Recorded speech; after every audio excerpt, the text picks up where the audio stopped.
The Legacy Standard Bible, the Book of Genesis, Chapter 1.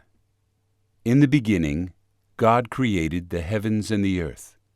And the earth was formless and void, and darkness was over the surface of the deep, and the Spirit of God was hovering over the surface of the waters. Then God said, "Let there be light," and there was light. And God saw that the light was good. And God separated the light from the darkness. And God called the light day, and the darkness he called night. And there was evening, and there was morning, one day. Then God said, "Let there be an expanse in the midst of the waters, and let it separate the waters from the waters." So God made the expanse, and separated the waters which were below the expanse from the waters which were above the expanse. And it was so. And God called the expanse heaven, and there was evening, and there was morning, a second day. Then God said, "Let the waters below the heavens be gathered into one place, and let the dry land appear." And it was so. And God called the dry land earth, and the gathering of the waters he called seas. And God saw that it was good. Then God said, "Let the earth sprout vegetation, plants yielding seed, and fruit trees on the earth, bearing fruit after their kind, with seed in them." And it was so. And the earth brought forth vegetation, plants yielding seed after their kind, and trees bearing fruit with seed in them, after their kind. And God saw that it was good. And there was evening, and there was morning, a third day. Then God said, "Let there be lights in the expanse of the heavens to separate the day from the night, and let them be for signs, and for seasons, and for days, and for years, and let them be for lights in the expanse of the heavens to give light on the earth." And it was so.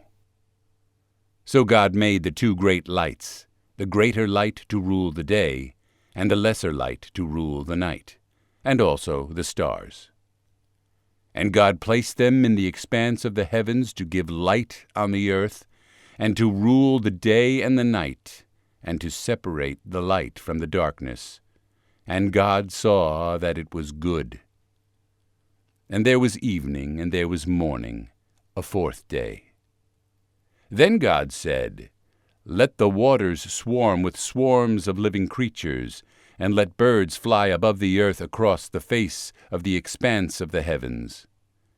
And God created the great sea monsters, and every living creature that moves, with which the waters swarmed after their kind, and every winged bird after its kind. And God saw that it was good. Then God blessed them, saying, "Be fruitful and multiply, and fill the waters in the seas, and let the birds multiply on the earth." And there was evening, and there was morning, a fifth day. Then God said, "Let the earth bring forth living creatures after their kind, cattle and creeping things, and beasts of the earth after their kind." And it was so. God made the beasts of the earth after their kind, and the cattle after their kind, and every creeping thing of the ground after its kind. And God saw that it was good. Then God said, "Let us make man in our image, according to our likeness, so that they will have dominion over the fish of the sea, and over the birds of the sky, and over the cattle, and over all the earth, and over every creeping thing that creeps on the earth." And God created man in his own image. In the image of God he created him. Male and female he created them. God blessed them, and God said to them, "Be fruitful and multiply, and fill the earth, and subdue it, and have dominion over the fish of the sea, and over the birds of the sky, and over every living thing that creeps on the earth." Then God said, "Behold, I have given to you every plant yielding seed that is on the surface of all the earth, and every tree which has the fruit of the tree yielding seed. It shall be food for you, and to every beast of the earth, and to every bird of the sky, and to everything that creeps on the earth which has life. I have given every green plant for food. And it was so. And God saw all that he had made, and behold, it was very good. And there was evening, and there was morning, the sixth day. Genesis chapter 2. Thus the heavens and the earth were completed, and all their hosts. And on the seventh day God completed his work which he had done, and he rested on the seventh day from all his work which he had done. Then God blessed the seventh day and sanctified it, because on it he rested from all his work which God had created in making it. These are the generations of the heavens and the earth, when they were created, in the day that Yahweh God made earth and heaven.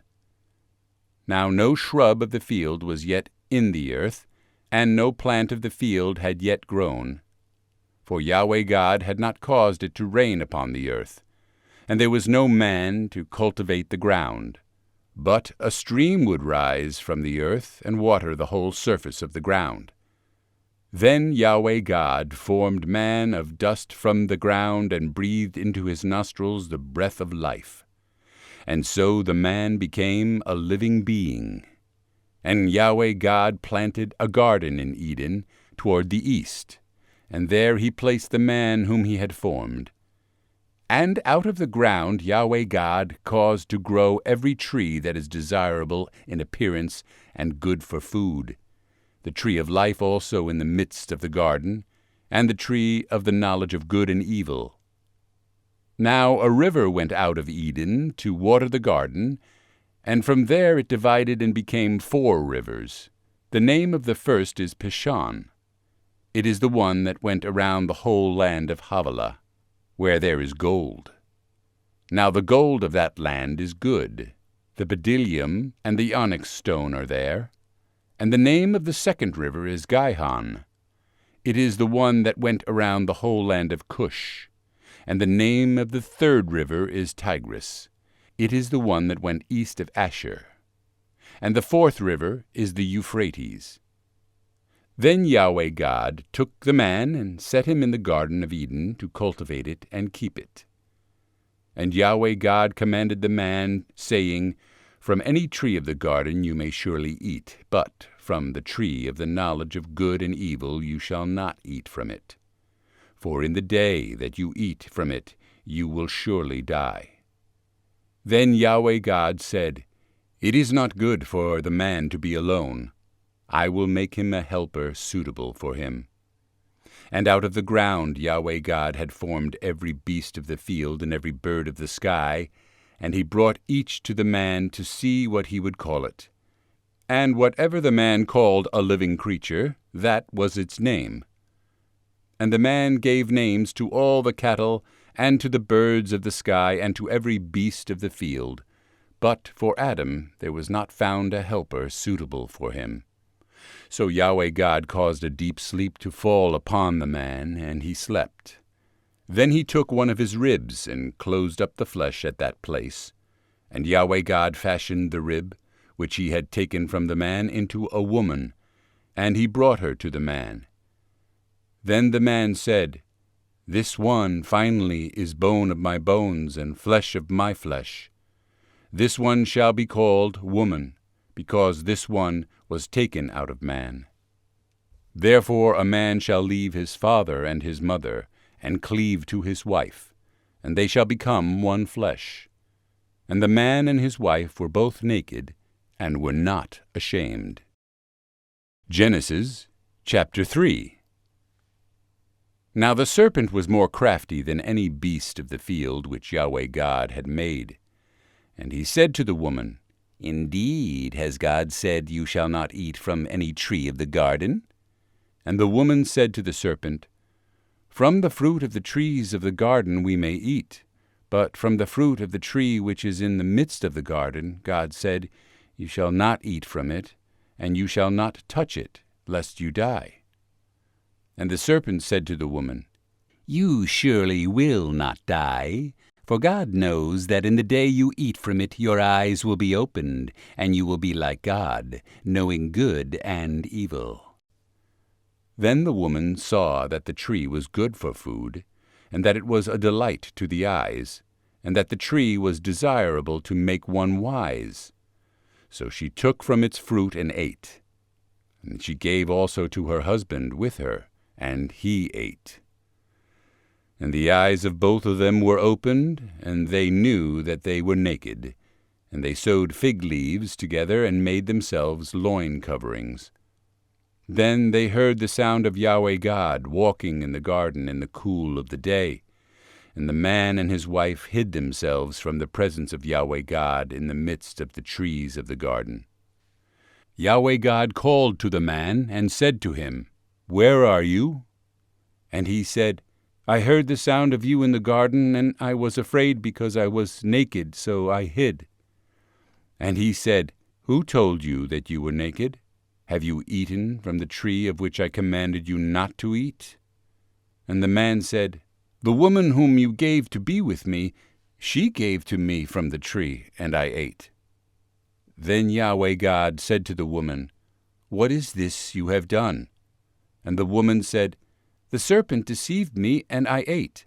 And Yahweh God said to the serpent, Because you have done this, cursed are you more than any of the cattle, and more than every beast of the field. On your belly you will go, and dust you will eat all the days of your life. And I will put enmity between you and the woman, and between your seed and her seed. He shall bruise you on the head, and you shall bruise him on the heel. To the woman he said, I will greatly multiply your pain and conception. In pain you will bear children. Your desire will be for your husband, and he will rule over you. Then to Adam he said, Because you have listened to the voice of your wife, and have eaten from the tree about which I commanded you, saying, You shall not eat from it. Cursed is the ground because of you. In pain you will eat of it all the days of your life. Both thorns and thistles it shall grow for you, and you will eat the plants of the field. By the sweat of your face you will eat bread, till you return to the ground, because from it you were taken, for you are dust, and to dust you shall return. Now the man called his wife's name Eve, because she was the mother of all the living. Then Yahweh God made garments of skin for Adam and his wife, and he clothed them. Then Yahweh God said, Behold, the man has become like one of us, to know good and evil. And now, lest he send forth his hand, and take also from the tree of life, and eat, and live forever. Therefore Yahweh God sent him out from the Garden of Eden to cultivate the ground from which he was taken. So he drove the man out. And at the east of the Garden of Eden he stationed the cherubim, and the flaming sword which turned every direction to guard the way to the tree of life. Genesis chapter 4. Now the man knew his wife Eve, and she conceived and gave birth to Cain.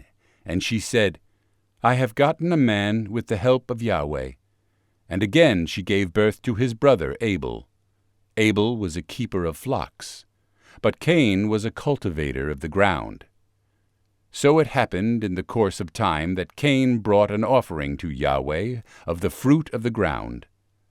Abel, on his part, also brought of the firstborn of his flock, and of their fat portions. And Yahweh had regard for Abel and for his offering, but for Cain and for his offering he had no regard. So Cain became very angry, and his countenance fell. Then Yahweh said to Cain, Why are you angry, and why has your countenance fallen? If you do well, will not your countenance be lifted up? And if you do not do well, sin is lying at the door, and its desire is for you, but you must rule over it. Then Cain spoke to Abel his brother, and it happened, when they were in the field, that Cain rose up against Abel his brother, and killed him. Then Yahweh said to Cain, Where is Abel your brother? And he said, I do not know. Am I my brother's keeper? And he said, What have you done? The voice of your brother's blood is crying out to me from the ground. And now cursed are you from the ground, which has opened its mouth to receive your brother's blood from your hand. When you cultivate the ground, it will no longer yield its strength to you. You will be a vagrant and a wanderer on the earth. And Cain said to Yahweh, My punishment is too great to bear. Behold, you have driven me this day from the face of the ground, and from your face I will be hidden, and I will be a vagrant and a wanderer on the earth. And it will be that whoever finds me will kill me. So Yahweh said to him, Therefore whoever kills Cain, vengeance will be taken on him sevenfold. And Yahweh appointed a sign for Cain, so that no one who found him would strike him. Then Cain went out from the presence of Yahweh and settled in the land of Nod, east of Eden. Then Cain knew his wife, and she conceived and gave birth to Enoch. And he built a city and called the name of the city Enoch, after the name of his son. Now to Enoch was born Irad, and Irad was the father of Mehujael. And Mehujael was the father of Methushael, and Methushael was the father of Lamech. And Lamech took for himself 2 wives. The name of the one was Adah, and the name of the other Zillah. And Adah gave birth to Jabal. He was the father of those who live in tents and have livestock. And his brother's name was Jubal. He was the father of all those who play the lyre and pipe. As for Zillah, she also gave birth to Tubal-Cain, the forger of all implements of bronze and iron, and the sister of Tubal-Cain was Naamah. And Lamech said to his wives, Adah and Zillah, Hear my voice, you wives of Lamech. Give ear to my word, for I have killed a man for striking me, and a boy for wounding me. If Cain is avenged sevenfold, then Lamech 77-fold. Then Adam knew his wife again, and she gave birth to a son, and named him Seth. For she said, God has set for me another seed in place of Abel, for Cain killed him. And to Seth, to him also a son was born, and he called his name Enosh. Then men began to call upon the name of Yahweh. Genesis chapter 5. This is the book of the generations of Adam. In the day when God created man, he made him in the likeness of God. He created them male and female, and he blessed them and named them man in the day when they were created. When Adam had lived 130 years, he became the father of a son in his own likeness, according to his image, and named him Seth. Then the days of Adam after he became the father of Seth were 800 years, and he became the father of other sons and daughters. So all the days that Adam lived were 930 years, and he died. And Seth lived 105 years, and became the father of Enosh. Then Seth lived 807 years after he became the father of Enosh, and he had other sons and daughters. So all the days of Seth were 912 years, and he died. And Enosh lived 90 years, and became the father of Kenan. Then Enosh lived 815 years after he became the father of Kenan, and he became the father of other sons and daughters. So all the days of Enosh were 905 years, and he died. And Kenan lived 70 years and became the father of Mahalalel. Then Kenan lived 840 years after he became the father of Mahalalel, and he became the father of other sons and daughters. So all the days of Kenan were 910 years, and he died. And Mahalalel lived 65 years and became the father of Jared. Then Mahalalel lived 830 years after he became the father of Jared, and he became the father of other sons and daughters. So all the days of Mahalalel were 895 years, and he died. And Jared lived 162 years, and became the father of Enoch. Then Jared lived 800 years after he became the father of Enoch, and he became the father of other sons and daughters. So all the days of Jared were 962 years, and he died. And Enoch lived 65 years, and became the father of Methuselah. Then Enoch walked with God 300 years after he became the father of Methuselah, and he became the father of other sons and daughters. So all the days of Enoch were 365 years. Enoch walked with God, and he was not, for God took him. And Methuselah lived 187 years, and became the father of Lamech. Then Methuselah lived 782 years after he became the father of Lamech, and he became the father of other sons and daughters. So all the days of Methuselah were 969 years, and he died. And Lamech lived 182 years, and became the father of a son. Now he called his name Noah, saying, "This one will give us rest from our work, and from the pain of our hands arising from the ground which Yahweh has cursed." Then Lamech lived 595 years after he became the father of Noah, and he became the father of other sons and daughters. So all the days of Lamech were 777 years, and he died. And Noah was 500 years old, and Noah became the father of Shem, Ham, and Japheth. Genesis chapter 6. Now it happened, when men began to multiply on the face of the land, and daughters were born to them, that the sons of God saw that the daughters of men were good in appearance. And they took wives for themselves, whomever they chose. Then Yahweh said, "My spirit shall not strive with man forever, because he indeed is flesh. Nevertheless his days shall be 120 years. The Nephilim were on the earth in those days, and also afterward, when the sons of God came into the daughters of men, and they bore children to them. Those were the mighty men who were of old, men of renown. Then Yahweh saw that the evil of man was great on the earth, and that every intent of the thoughts of his heart was only evil continually.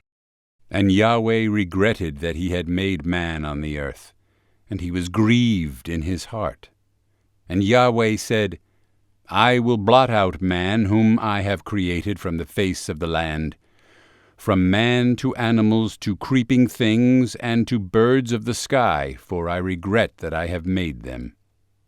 But Noah found favor in the eyes of Yahweh. These are the generations of Noah. Noah was a righteous man, blameless among those in his generations. Noah walked with God, and Noah became the father of 3 sons, Shem, Ham, and Japheth. Now the earth was corrupt before God, and the earth was filled with violence. And God saw the earth, and behold, it was corrupt, for all flesh had corrupted their way upon the earth. Then God said to Noah, The end of all flesh has come before me, for the earth is filled with violence because of them, and behold, I am about to destroy them with the earth. Make for yourself an ark of gopher wood. You shall make the ark with rooms, and you shall cover it inside and out with pitch. Now this is how you shall make it. The length of the ark, 300 cubits, its breadth, 50 cubits, and its height, 30 cubits. You shall make a window for the ark, and complete it to 1 cubit from the top, and set the door of the ark in the side of it. You shall make it with lower, second, and third decks. As for me, behold, I am bringing the flood of water upon the earth to destroy all flesh in which is the breath of life from under heaven. Everything that is on the earth shall breathe its last. But I will establish my covenant with you, and you shall enter the ark, you and your sons and your wife and your sons' wives with you. And of every living thing of all flesh, you shall bring 2 of every kind into the ark to keep them alive with you. They shall be male and female, of the birds after their kind, and of the animals after their kind, of every creeping thing of the ground after its kind. 2 of every kind will come to you to keep them alive. As for you, take for yourself some of all food which is edible, and gather it to yourself, and it shall be for food for you and for them. Thus Noah did, according to all that God had commanded him. So he did. Genesis chapter 7. Then Yahweh said to Noah, Enter the ark, you and all your household, for you alone I have seen to be righteous before me in this generation. You shall take with you of every clean animal by 7s, a male and his female, and of the animals that are not clean, 2, a male and his female, also of the birds of the sky by 7s, male and female, to keep their seed alive on the face of all the earth. For after 7 more days I will send rain on the earth 40 days and 40 nights, and I will blot out from the face of the land every living thing that I have made. And Noah did according to all that Yahweh had commanded him. Now Noah was 600 years old when the flood of water came upon the earth. Then Noah and his sons and his wife and his sons' wives with him entered the ark because of the water of the flood. Of clean animals and animals that are not clean, and birds and everything that creeps on the ground, by 2s they came to Noah into the ark, male and female, as God had commanded Noah. Now it happened after the 7 days that the water of the flood came upon the earth. In the 600th year of Noah's life, in the 2nd month, on the 17th day of the month, on this day all the fountains of the great deep split open, and the floodgates of the sky were opened. Then the rain came upon the earth for 40 days and 40 nights. On this very day Noah and Shem and Ham and Japheth, the sons of Noah, and Noah's wife and the 3 wives of his sons with them, entered the ark, they and every beast after its kind, and all the cattle after their kind, and every creeping thing that creeps on the earth after its kind, and every bird after its kind, every fowl, every winged creature. So they came to Noah into the ark by 2s of all flesh in which was the breath of life. And those that entered, male and female of all flesh, entered as God had commanded him, and Yahweh closed it behind him. Then the flood came upon the earth for 40 days, and the water multiplied and lifted up the ark, so that it rose above the earth. And the water prevailed and multiplied greatly upon the earth, and the ark went on the surface of the water. And the water prevailed more and more upon the earth, so that all the high mountains under all the heavens were covered. The water prevailed 15 cubits higher, and the mountains were covered. And all flesh that moved on the earth breathed its last, that is, birds and cattle and beasts and every swarming thing that swarms upon the earth, as well as all mankind, all in whose nostrils was the breath of the Spirit of life, of all that was on the dry land, died.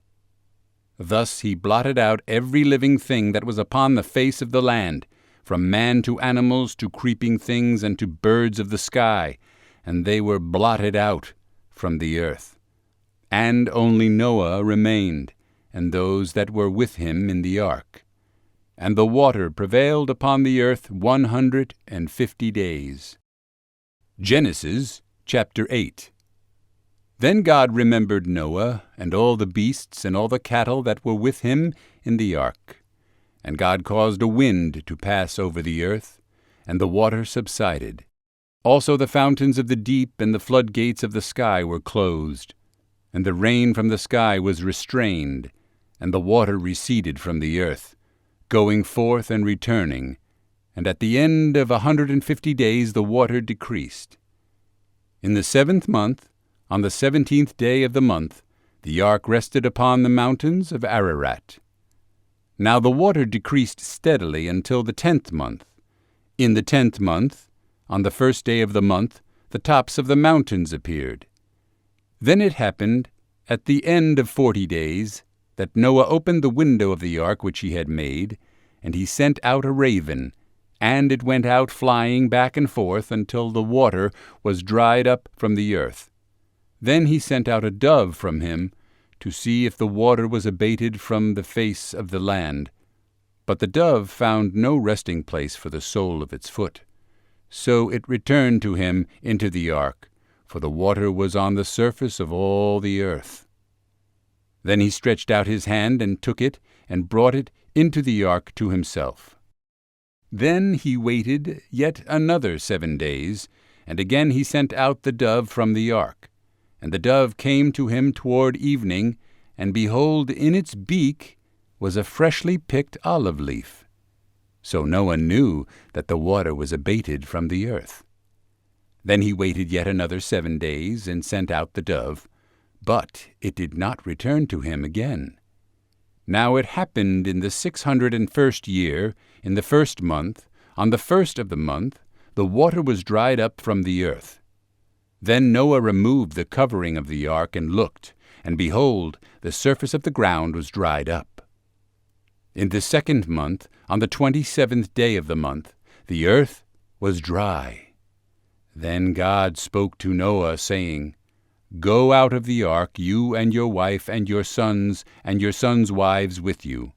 Bring out with you every living thing of all flesh that is with you, birds and animals and every creeping thing that creeps on the earth, that they may swarm on the earth, and that they may be fruitful and multiply on the earth. So Noah went out, and his sons and his wife and his sons' wives with him. Every beast, every creeping thing, and every bird, everything that moves on the earth went out by their families from the ark. Then Noah built an altar to Yahweh, and took of every clean animal and every clean bird, and offered burnt offerings on the altar. And Yahweh smelled the soothing aroma, and Yahweh said to himself, I will never again curse the ground because of man, for the intent of man's heart is evil from his youth.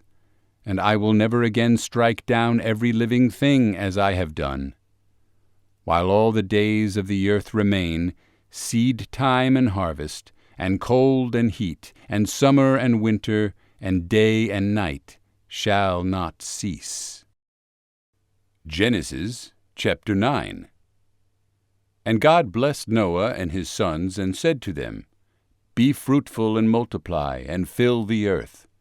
And the fear of you and the terror of you will be on every beast of the earth, and on every bird of the sky, with everything that creeps on the ground, and all the fish of the sea. Into your hand they are given. Every moving thing that is alive shall be food for you, as with the green plant. I give all to you. However, flesh with its life, that is, its blood, you shall not eat. Surely I will require your lifeblood. From every living thing I will require it, and from every man, from each man's brother I will require the life of man. Whoever sheds man's blood, by man his blood shall be shed, for in the image of God he made man. As for you, be fruitful and multiply, swarm on the earth and multiply in it.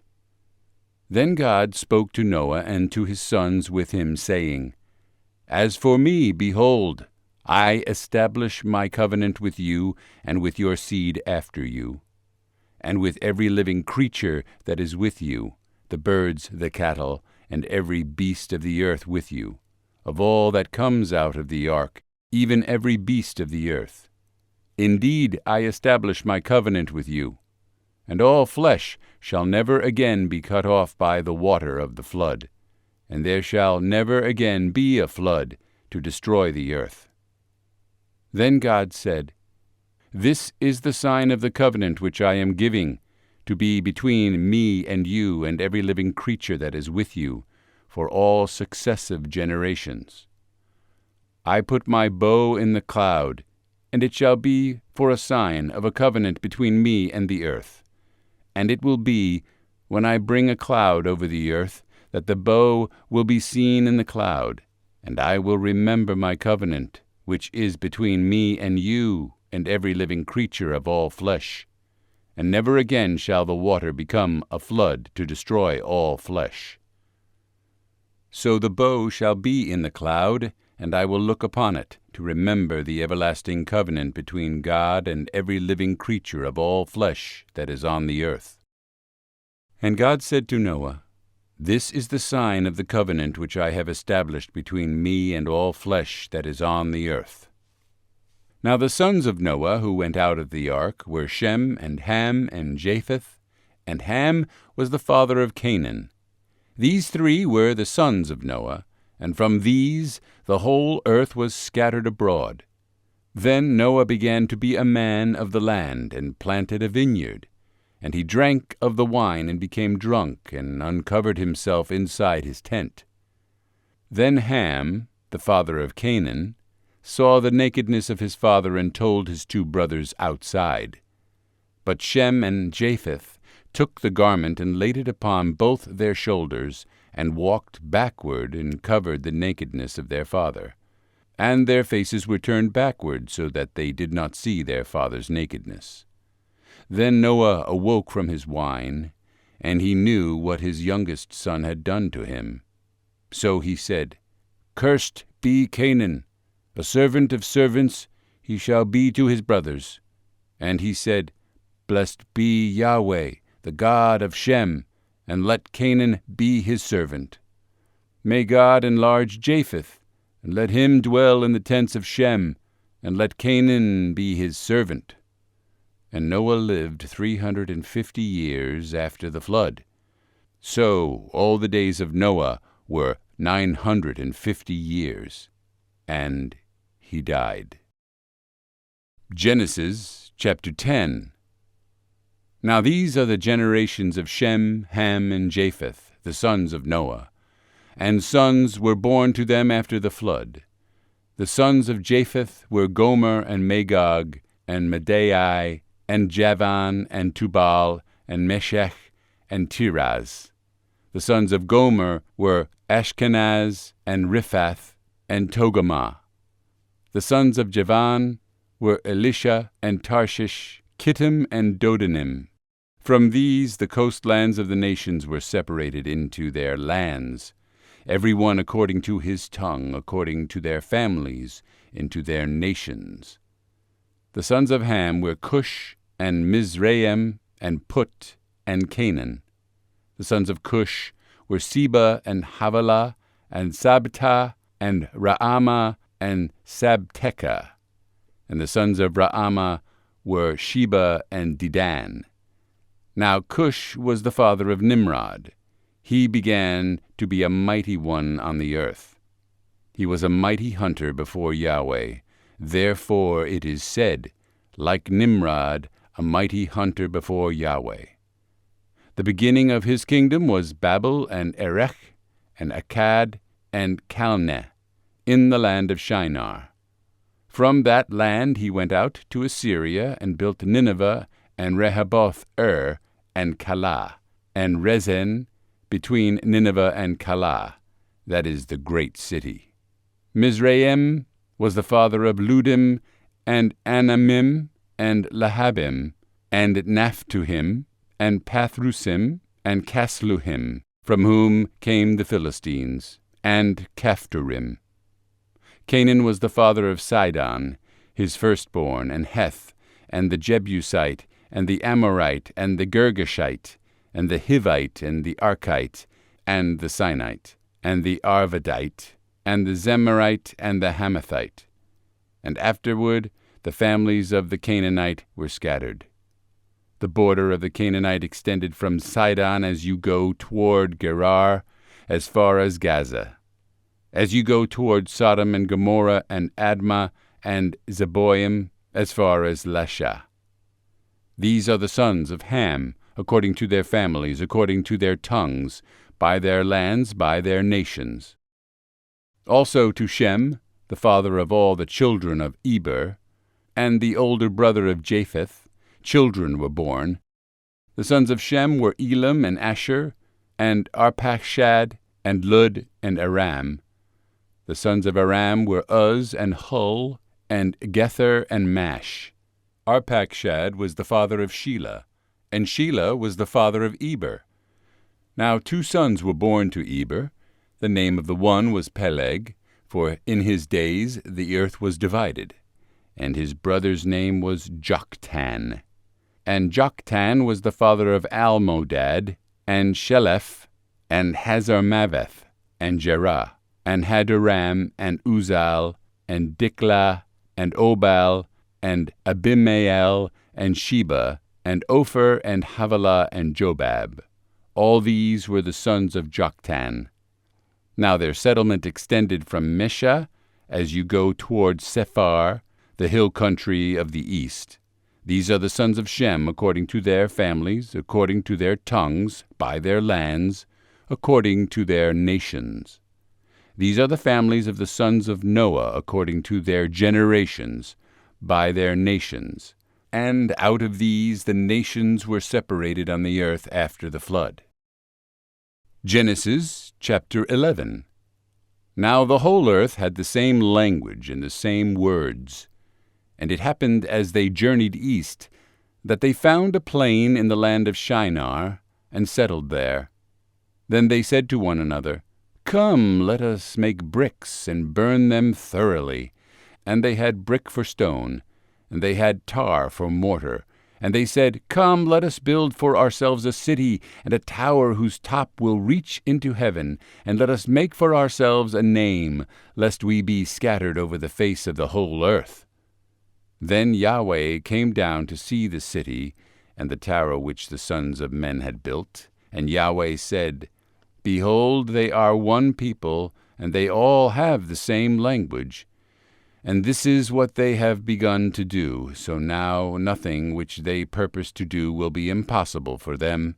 Come, let us go down and there confuse their language, so that they will not understand one another's language. So Yahweh scattered them from there over the face of the whole earth, and they stopped building the city. Therefore its name was called Babel, because there Yahweh confused the language of the whole earth. And from there Yahweh scattered them over the face of the whole earth. These are the generations of Shem. Shem was 100 years old, and became the father of Arpachshad, 2 years after the flood, and Shem lived 500 years after he became the father of Arpachshad. And he became the father of other sons and daughters. And Arpachshad lived 35 years, and became the father of Shelah. And Arpachshad lived 403 years after he became the father of Shelah. And he became the father of other sons and daughters. And Shelah lived 30 years, and became the father of Eber. And Shelah lived 403 years after he became the father of Eber. And he became the father of other sons and daughters. And Eber lived 34 years, and became the father of Peleg. And Eber lived 430 years after he became the father of Peleg, and he became the father of other sons and daughters. And Peleg lived 30 years, and became the father of Reu. And Peleg lived 209 years after he became the father of Reu, and he became the father of other sons and daughters. And Reu lived 32 years, and became the father of Serug. And Reu lived 207 years after he became the father of Serug, and he became the father of other sons and daughters. And Serug lived 30 years, and became the father of Nahor. And Serug lived 200 years after he became the father of Nahor, and he became the father of other sons and daughters. Nahor lived 29 years and became the father of Terah, and Nahor lived 119 years after he became the father of Terah, and he became the father of other sons and daughters. And Terah lived 70 years and became the father of Abram, Nahor, and Haran. Now these are the generations of Terah. Terah became the father of Abram, Nahor, and Haran became the father of Lot. And Haran died in the presence of Terah his father in the land of his birth, in Ur of the Chaldeans. Abram and Nahor took wives for themselves. The name of Abram's wife was Sarai, and the name of Nahor's wife was Milcah, the daughter of Haran, the father of Milcah and the father of Iscah. And Sarai was barren, she had no child. And Terah took Abram his son, and Lot the son of Haran his grandson, and Sarai his daughter-in-law, his son Abram's wife, and they went out together from Ur of the Chaldeans in order to go to the land of Canaan. And they came as far as Haran and settled there. And the days of Terah were 205 years, and Terah died in Haran. Genesis chapter 12. And Yahweh said to Abram, Go forth from your land, and from your kin, and from your father's house, to the land which I will show you, and I will make you a great nation, and I will bless you, and make your name great, and so you shall be a blessing. And I will bless those who bless you, and the one who curses you I will curse. And in you all the families of the earth will be blessed. So Abram went forth as Yahweh had spoken to him, and Lot went with him. Now Abram was 75 years old when he departed from Haran. So Abram took Sarai his wife, and Lot his brother's son, and all their possessions which they had accumulated, and the persons which they had acquired in Haran, and they departed to go forth to the land of Canaan. Thus they came to the land of Canaan, and Abram passed through the land as far as the site of Shechem, to the oak of Moreh. Now the Canaanite was then in the land. Then Yahweh appeared to Abram and said, To your seed I will give this land. So he built an altar there to Yahweh who had appeared to him. Then he proceeded from there to the mountain on the east of Bethel, and he pitched his tent with Bethel on the west, and Ai on the east. And there he built an altar to Yahweh, and called upon the name of Yahweh, and Abram journeyed on, continuing toward the Negev.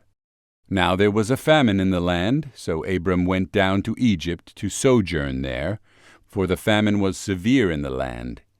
And it happened as he drew near to entering Egypt, that he said to Sarai his wife, Now behold, I know that you are a woman beautiful in appearance, and it will be when the Egyptians see you that they will say, This is his wife, and they will kill me, but they will let you live.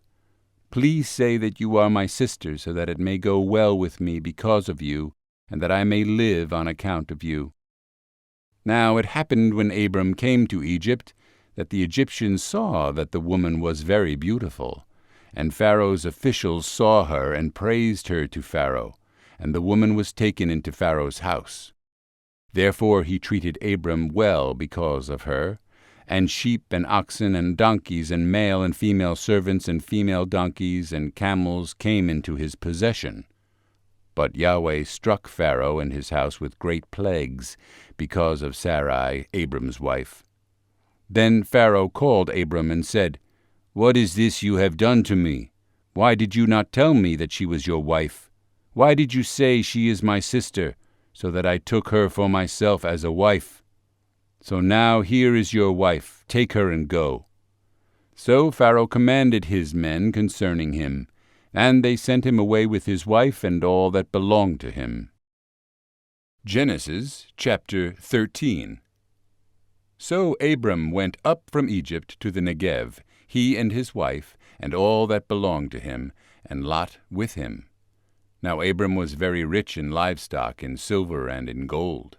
And he went on his journeys from the Negev as far as Bethel, to the place where his tent had been at the beginning, between Bethel and Ai, to the place of the altar which he had made there formerly. And there Abram called upon the name of Yahweh. Now Lot, who was going with Abram, also had flocks and herds and tents, and the land could not sustain them while living together, for their possessions were so abundant that they were not able to live together. And there was strife between the herdsmen of Abram's livestock and the herdsmen of Lot's livestock. Now the Canaanite and the Perizzite were living then in the land. So Abram said to Lot, Please, let there be no strife between you and me, nor between my herdsmen and your herdsmen, for we are brothers. Is not the whole land before you? Please separate from me. If to the left, then I will go to the right, or if to the right, then I will go to the left. Then Lot lifted up his eyes and saw all the valley of the Jordan, that it was well watered everywhere. This was before Yahweh destroyed Sodom and Gomorrah. Like the garden of Yahweh, like the land of Egypt as you go to Zoar. So Lot chose for himself all the valley of the Jordan, and Lot journeyed eastward. Thus they separated from each other. Abram lived in the land of Canaan, while Lot lived in the cities of the valley and moved his tents as far as Sodom. Now the men of Sodom were evil and sinners, exceedingly so, against Yahweh. And Yahweh said to Abram, after Lot had separated from him, Now lift up your eyes and look from the place where you are, northward and southward and eastward and westward. For all the land which you see, I will give it to you and to your seed forever. And I will make your seed as the dust of the earth, so that if anyone can number the dust of the earth, then your seed can also be numbered. Arise, walk about the land through its length and breadth, for I will give it to you. Then Abram moved his tent and came and lived by the oaks of Mamre, which are in Hebron, and there he built an altar to Yahweh. Genesis chapter 14. And it happened in the days of Amraphel, king of Shinar, Arioch, king of Elasar, Chedorlaomer, king of Elam, and Tidal, king of Goim, that they made war with Bera, king of Sodom, and with Bersha, king of Gomorrah, Shinab, king of Admah, and Shemeber, king of Zeboim, and the king of Bela, that is Zoar. All these came as allies to the valley of Siddim, that is, the Salt Sea. Now for 12 years they had served Chedorlaomer, but the 13th year they rebelled. So in the 14th year Chedorlaomer and the kings that were with him came and struck the Rephaim in Astaroth Karnaim, and the Zuzim in Ham, and the Emim in Sheva Kiriathaim, and the Horites in their Mount Seir, as far as El Paran, which is by the wilderness. Then they turned back and came to En Mishpat, that is Kadesh, and they struck all the country of the Amalekites, and also the Amorites, who were living in Hazazontamar. And the king of Sodom, and the king of Gomorrah, and the king of Admah, and the king of Zeboim, and the king of Bela, that is Zoar, came out, and they arranged themselves for battle against them in the valley of Siddim, against Chedorlaomer, king of Elam, and Tidal, king of Goim, and Amraphel, king of Shinar, and Arioch, king of Elasar, 4 kings against 5. Now the valley of Siddim was full of tar pits, and the kings of Sodom and Gomorrah fled, and they fell into them. But those who remained behind fled to the hill country. Then they took all the possessions of Sodom and Gomorrah, and all their food supply, and departed. They also took Lot, Abram's nephew, and his possessions, and departed. Now he was living in Sodom. Then a fugitive came and told Abram the Hebrew. Now he was dwelling by the oaks of Mamre, the Amorite, brother of Eshcol and brother of Aner. And these were in a covenant with Abram, So Abram heard that his relative had been taken captive, and he led out his trained men born in his house, 318 in number, and went in pursuit as far as Dan. And he divided his men against them by night, he and his servants, and struck them and pursued them as far as Hobah, which is north of Damascus. And he brought back all the possessions, and he also brought back his relative Lot with his possessions, and also the women and the people. Then after he came back from striking down Chedorlaomer, and the kings who were with him, the king of Sodom went out to meet him at the valley of Shaveh, that is, the king's valley. And Melchizedek, king of Salem, brought out bread and wine. Now he was a priest of God Most High. Then he blessed him and said, Blessed be Abram of God Most High, possessor of heaven and earth. And blessed be God Most High, who has delivered your enemies into your hand. Then he gave him 1/10 of all. And the king of Sodom said to Abram, Give the people to me, but take the possessions for yourself. Then Abram said to the king of Sodom, I have raised my hand to Yahweh God Most High, possessor of heaven and earth, that I will not take a thread or a sandal strap or anything that is yours, so that you would not say, I have made Abraham rich. I will take nothing except what the young men have eaten, and the share of the men who went with me, Aner, Eshcol, and Mamre. Let them take their share. Genesis chapter 15. After these things the word of Yahweh came to Abram in a vision, saying, Do not fear, Abram. I am a shield to you. Your reward shall be very great. And Abram said, O Lord Yahweh, what will you give me, as I go on being childless? And the heir of my house is Eleazar of Damascus. And Abram said, Since you have given no seed to me, behold, one born in my house is my heir. Then, behold, the word of Yahweh came to him, saying, This one will not be your heir, but one who will come forth from your own body, he shall be your heir. And he brought him outside and said, Now look toward the heavens, and number the stars, if you are able to number them. And he said to him, So shall your seed be. Then he believed in Yahweh, and he counted it to him as righteousness. And he said to him, I am Yahweh who brought you out of Ur of the Chaldeans, to give you this land to possess it. And he said, O Lord Yahweh, how may I know that I will possess it? So he said to him, Bring me a 3-year-old heifer, and a 3-year-old female goat, and a 3-year-old ram, and a turtle dove, and a young pigeon.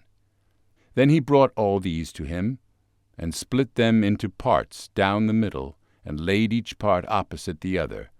But he did not split apart the birds. Then the birds of prey came down upon the carcasses, and Abram drove them away. Now it happened that when the sun was going down, a deep sleep fell upon Abram, and behold, terror and great darkness fell upon him.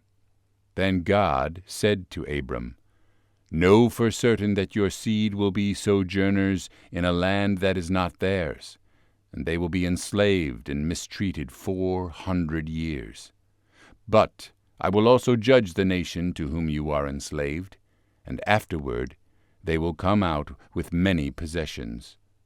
As for you, you shall go to your fathers in peace.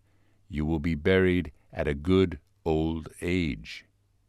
Then in the 4th generation they will return here, for the iniquity of the Amorite is not yet complete.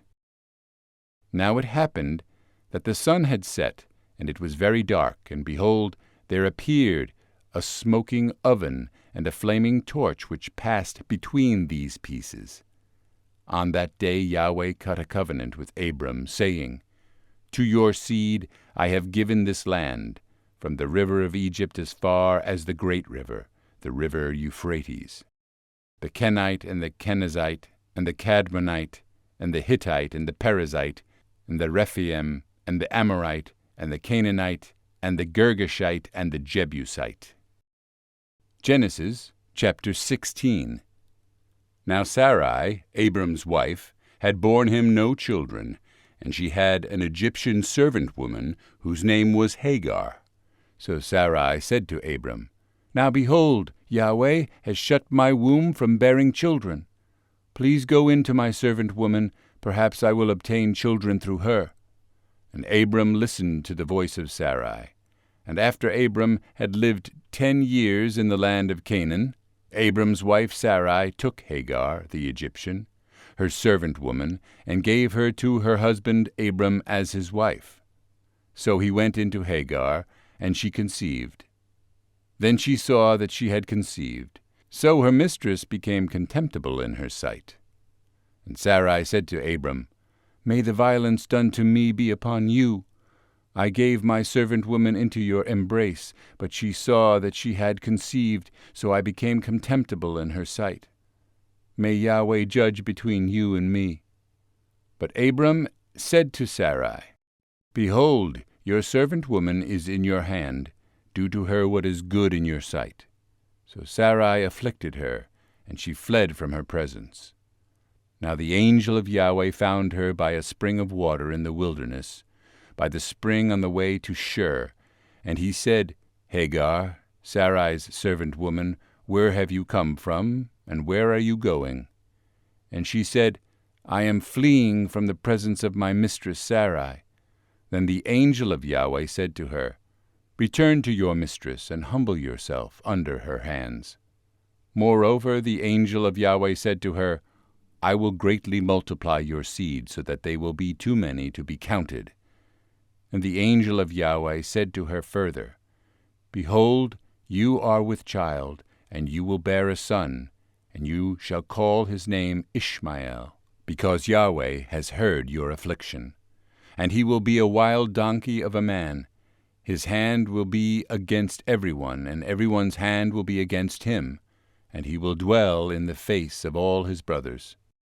Then she called the name of Yahweh who spoke to her. You are a God who sees. For she said, Have I even remained alive here after seeing him? Therefore the well was called Bir Lahairoi. Behold, it is between Kadesh and Bered. So Hagar bore Abram a son, and Abram called the name of his son, whom Hagar bore, Ishmael.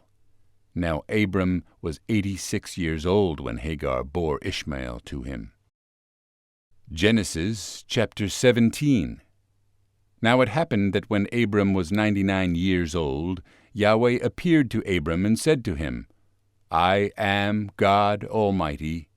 Walk before me and be blameless, so that I may confirm my covenant between me and you, and that I may multiply you exceedingly. Then Abram fell on his face, and God spoke with him, saying, As for me, behold, my covenant is with you, and you will be the father of a multitude of nations. And no longer shall your name be called Abram, but your name shall be Abraham, for I have made you the father of a multitude of nations. And I will make you exceedingly fruitful, and I will make nations of you, and kings will go forth from you, and I will establish my covenant between me and you and your seed after you throughout their generations for an everlasting covenant, to be God to you and to your seed after you. And I will give to you and to your seed after you the land of your sojournings, all the land of Canaan, for an everlasting possession, and I will be their God. God said further to Abraham, Now as for you, you shall keep my covenant, you and your seed after you throughout their generations. This is my covenant, which you shall keep, between me and you and your seed after you. Every male among you shall be circumcised, and you shall be circumcised in the flesh of your foreskin, and it shall be the sign of the covenant between me and you. And every male among you who is 8 days old shall be circumcised throughout your generations. One who is born in the house, or one who is bought with money from any foreigner, who is not of your seed. A servant who is born in your house, or who is bought with your money, shall surely be circumcised. Thus shall my covenant be in your flesh, for an everlasting covenant. But an uncircumcised male who is not circumcised in the flesh of his foreskin, that person shall be cut off from his people. He has broken my covenant. Then God said to Abraham, As for Sarai your wife, you shall not call her name Sarai, but Sarah shall be her name. And I will bless her, and indeed I will give you a son by her. Then I will bless her, and she shall be a mother of nations. Kings of peoples will come from her. Then Abraham fell on his face and laughed, and said in his heart, Will a son be born to a man 100 years old? And will Sarah, who is 99 years old, bear a son? And Abraham said to God, Oh, that Ishmael might live before you. But God said, No, but Sarah, your wife, will bear you a son, and you shall call his name Isaac. And I will establish my covenant with him for an everlasting covenant for his seed after him. As for Ishmael, I have heard you. Behold, I will bless him, and will make him fruitful, and will multiply him exceedingly. He shall become the father of 12 princes, and I will make him a great nation. But my covenant I will establish with Isaac, whom Sarah will bear to you at this season next year. So he finished talking with him, and God went up from Abraham. Then Abraham took Ishmael his son, and all who were born in his house, and all who were bought with his money, every male among the men of Abraham's household, and circumcised the flesh of their foreskin in the very same day, as God had spoken with him. Now Abraham was 99 years old when he was circumcised in the flesh of his foreskin, and Ishmael his son was 13 years old when he was circumcised in the flesh of his foreskin. In the very same day Abraham was circumcised, and Ishmael his son. Now all the men of his household who were born in the house or bought with money from a foreigner were circumcised with him. Genesis chapter 18. Then Yahweh appeared to him by the oaks of Mamre, while he was sitting at the tent door in the heat of the day. And he lifted up his eyes and looked, and behold, 3 men were standing nearby. He saw, and he ran from the tent door to meet them. And he bowed himself to the earth, and he said, My Lord, if now I have found favor in your sight, please do not pass your servant by. Please let a little water be brought, and wash your feet, and rest yourselves under the tree. And let me bring a piece of bread, that you may refresh your hearts.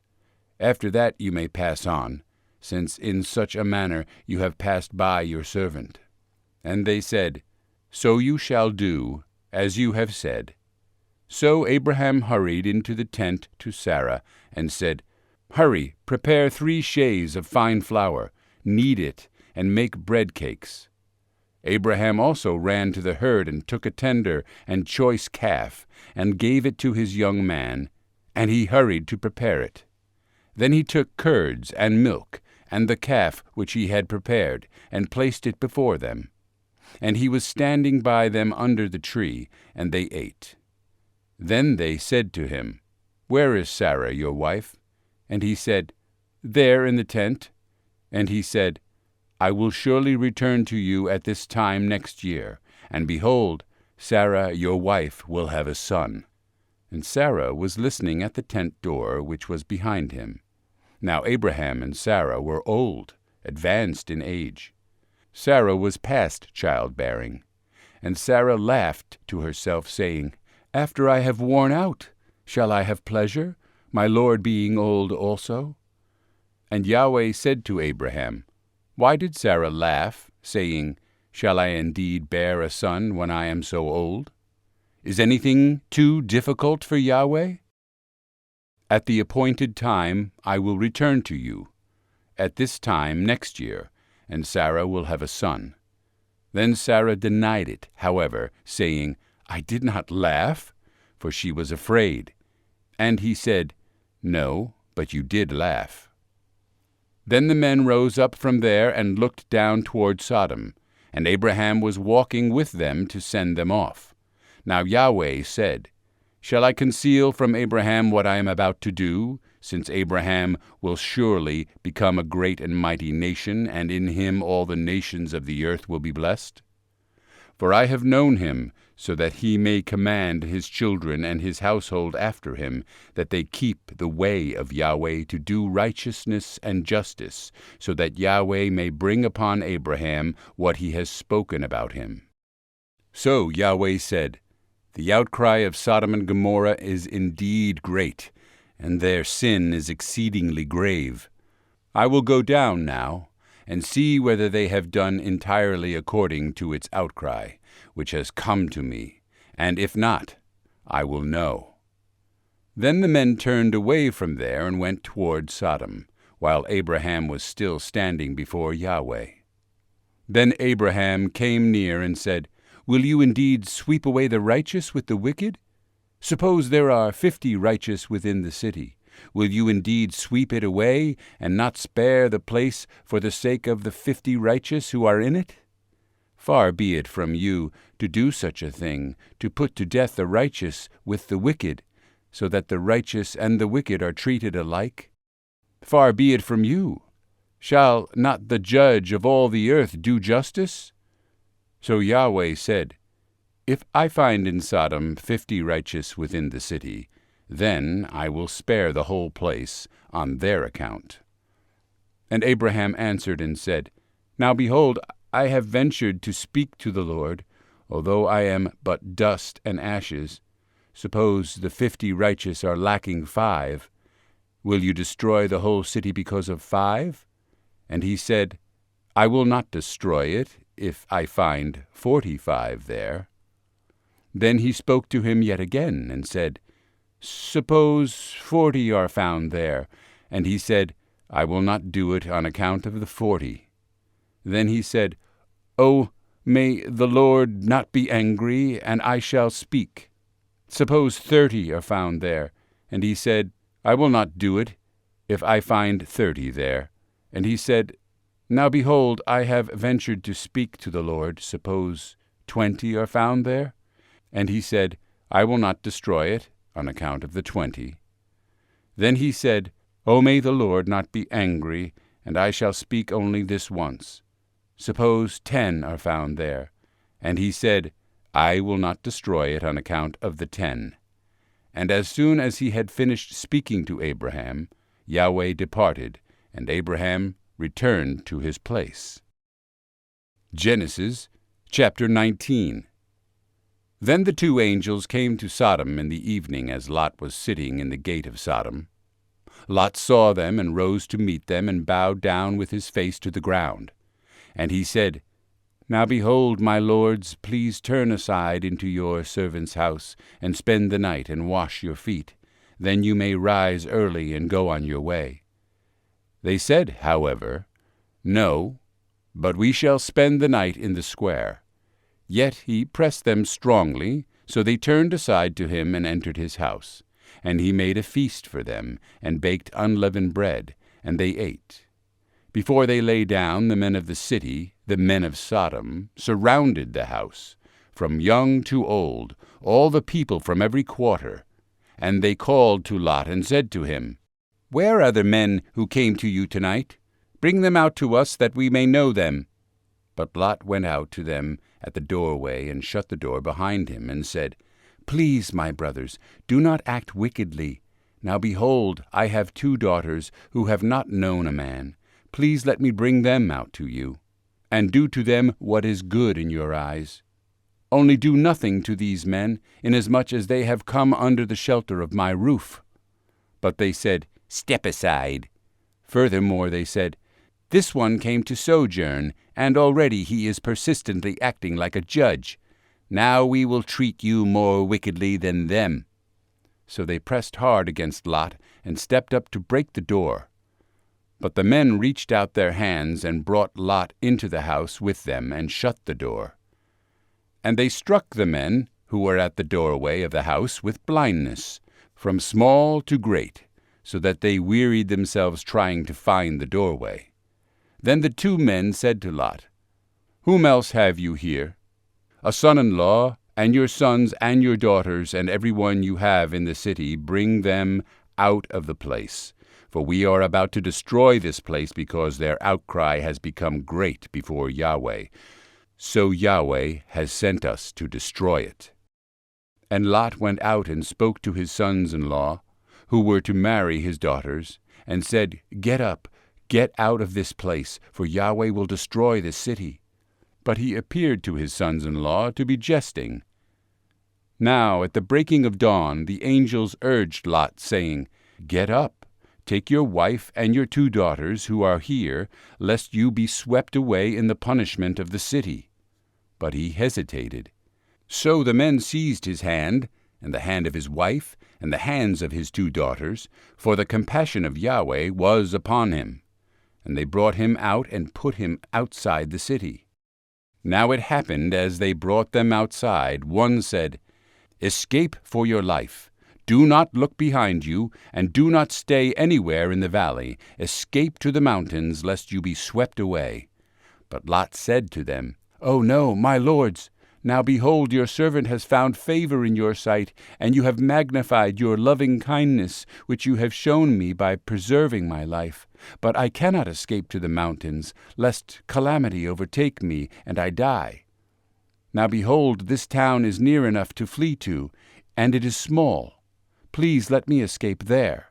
Is it not small, that my life may be preserved?" And he said to them, "Behold, I grant you this request also, that I will not overthrow the city of which you have spoken.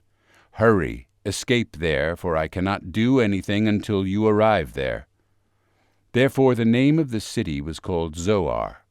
The sun had risen over the earth when Lot came to Zoar.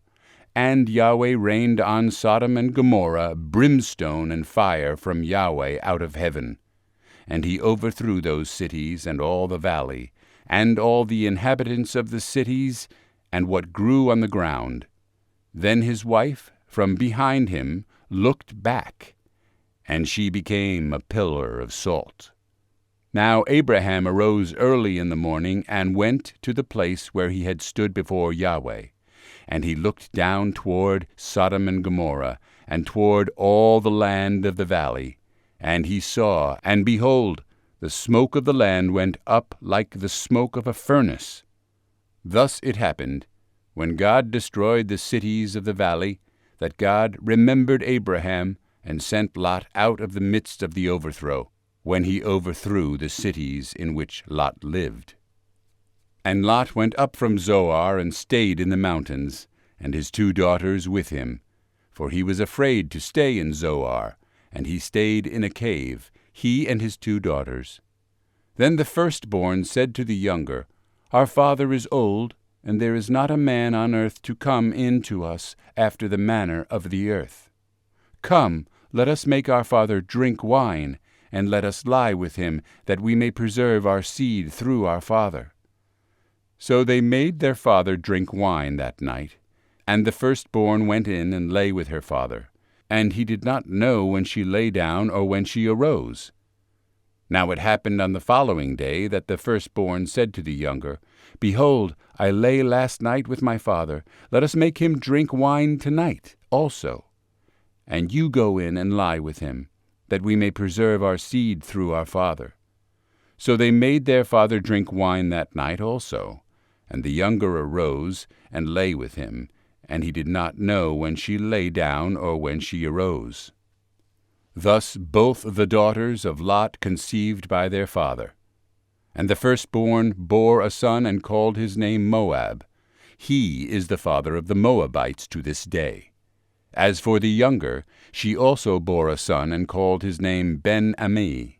He is the father of the sons of Ammon to this day. Genesis chapter 20. And Abraham journeyed from there toward the land of the Negev, and settled between Kadesh and Shur.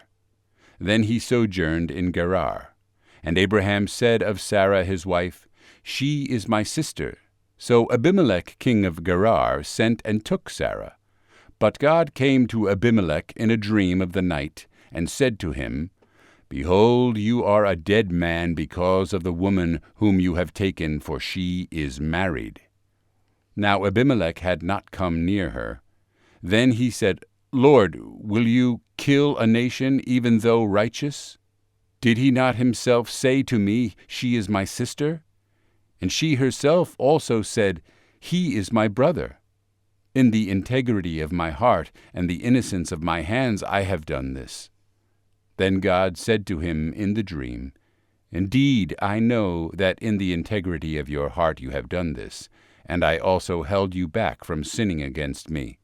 Therefore I did not let you touch her. So now return the man's wife, for he is a prophet, and he will pray for you, and you will live.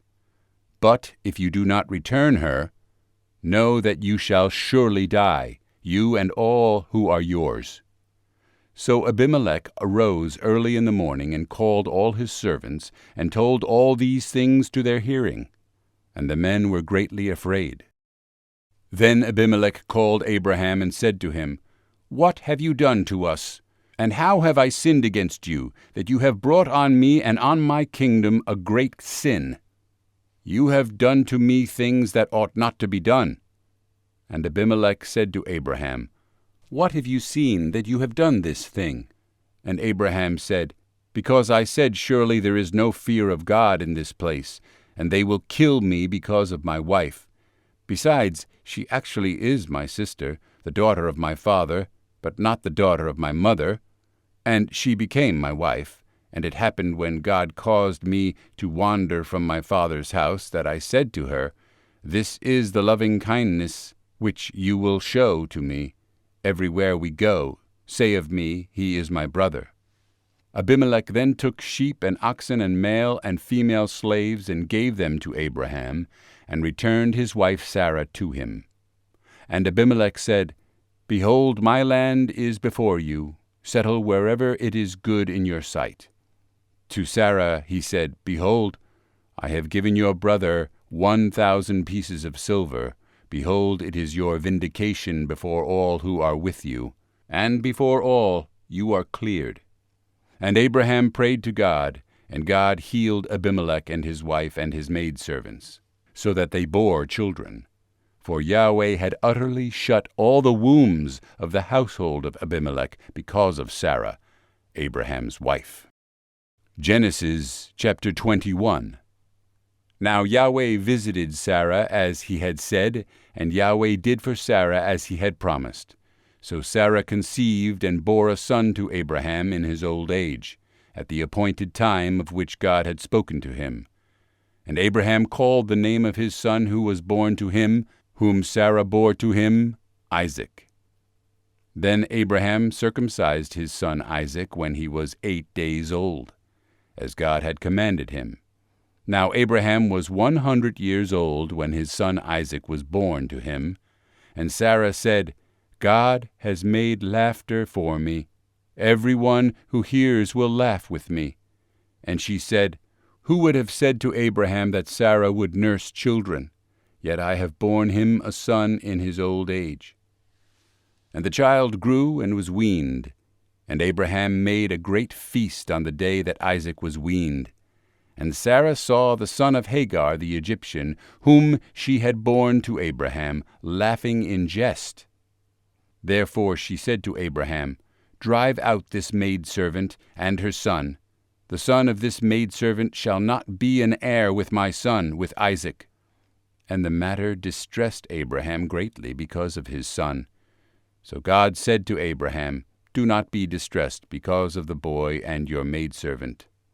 Whatever Sarah tells you, listen to her voice, for through Isaac your seed shall be named. And of the son of the maidservant I will make a nation also, because he is your seed. So Abraham rose early in the morning, and took bread and a skin of water, and gave them to Hagar, putting them on her shoulder, and gave her the child, and sent her away. So she went and wandered about in the wilderness of Beersheba. When the water in the skin was finished, she put the child under one of the bushes. Then she went and sat down opposite him, about a bow shot away, for she said, "Do not let me see when the child dies." And she sat opposite him and lifted up her voice and wept. Then God heard the voice of the boy crying, and the angel of God called to Hagar from heaven and said to her, "What is the matter with you, Hagar? Do not fear, for God has heard the voice of the boy where he is. Arise, lift up the boy, and hold him by the hand, for I will make a great nation of him." Then God opened her eyes, and she saw a well of water, and she went and filled the skin with water and gave the boy a drink. And God was with the boy, and he grew, and he lived in the wilderness, and was an archer. And he lived in the wilderness of Paran, and his mother took a wife for him from the land of Egypt. Now it happened at that time that Abimelech and Phicol, the commander of his army, spoke to Abraham, saying, "God is with you in all that you do. So now swear to me here by God that you will not deal falsely with me or with my offspring or with my posterity. But according to the loving kindness that I have shown you, you shall show me and the land in which you have sojourned." And Abraham said, "I swear it." But Abraham reproved Abimelech about the well of water which the servants of Abimelech had seized. And Abimelech said, "I do not know who has done this thing. You did not tell me, nor did I hear of it until today." So Abraham took sheep and oxen and gave them to Abimelech, and the two of them cut a covenant. Then Abraham set 7 ewe lambs of the flock by themselves, and Abimelech said to Abraham, "What do these 7 ewe lambs mean, which you have set by themselves?" He said, "You shall take these 7 ewe lambs from my hand, so that it may be a witness to me that I dug this well."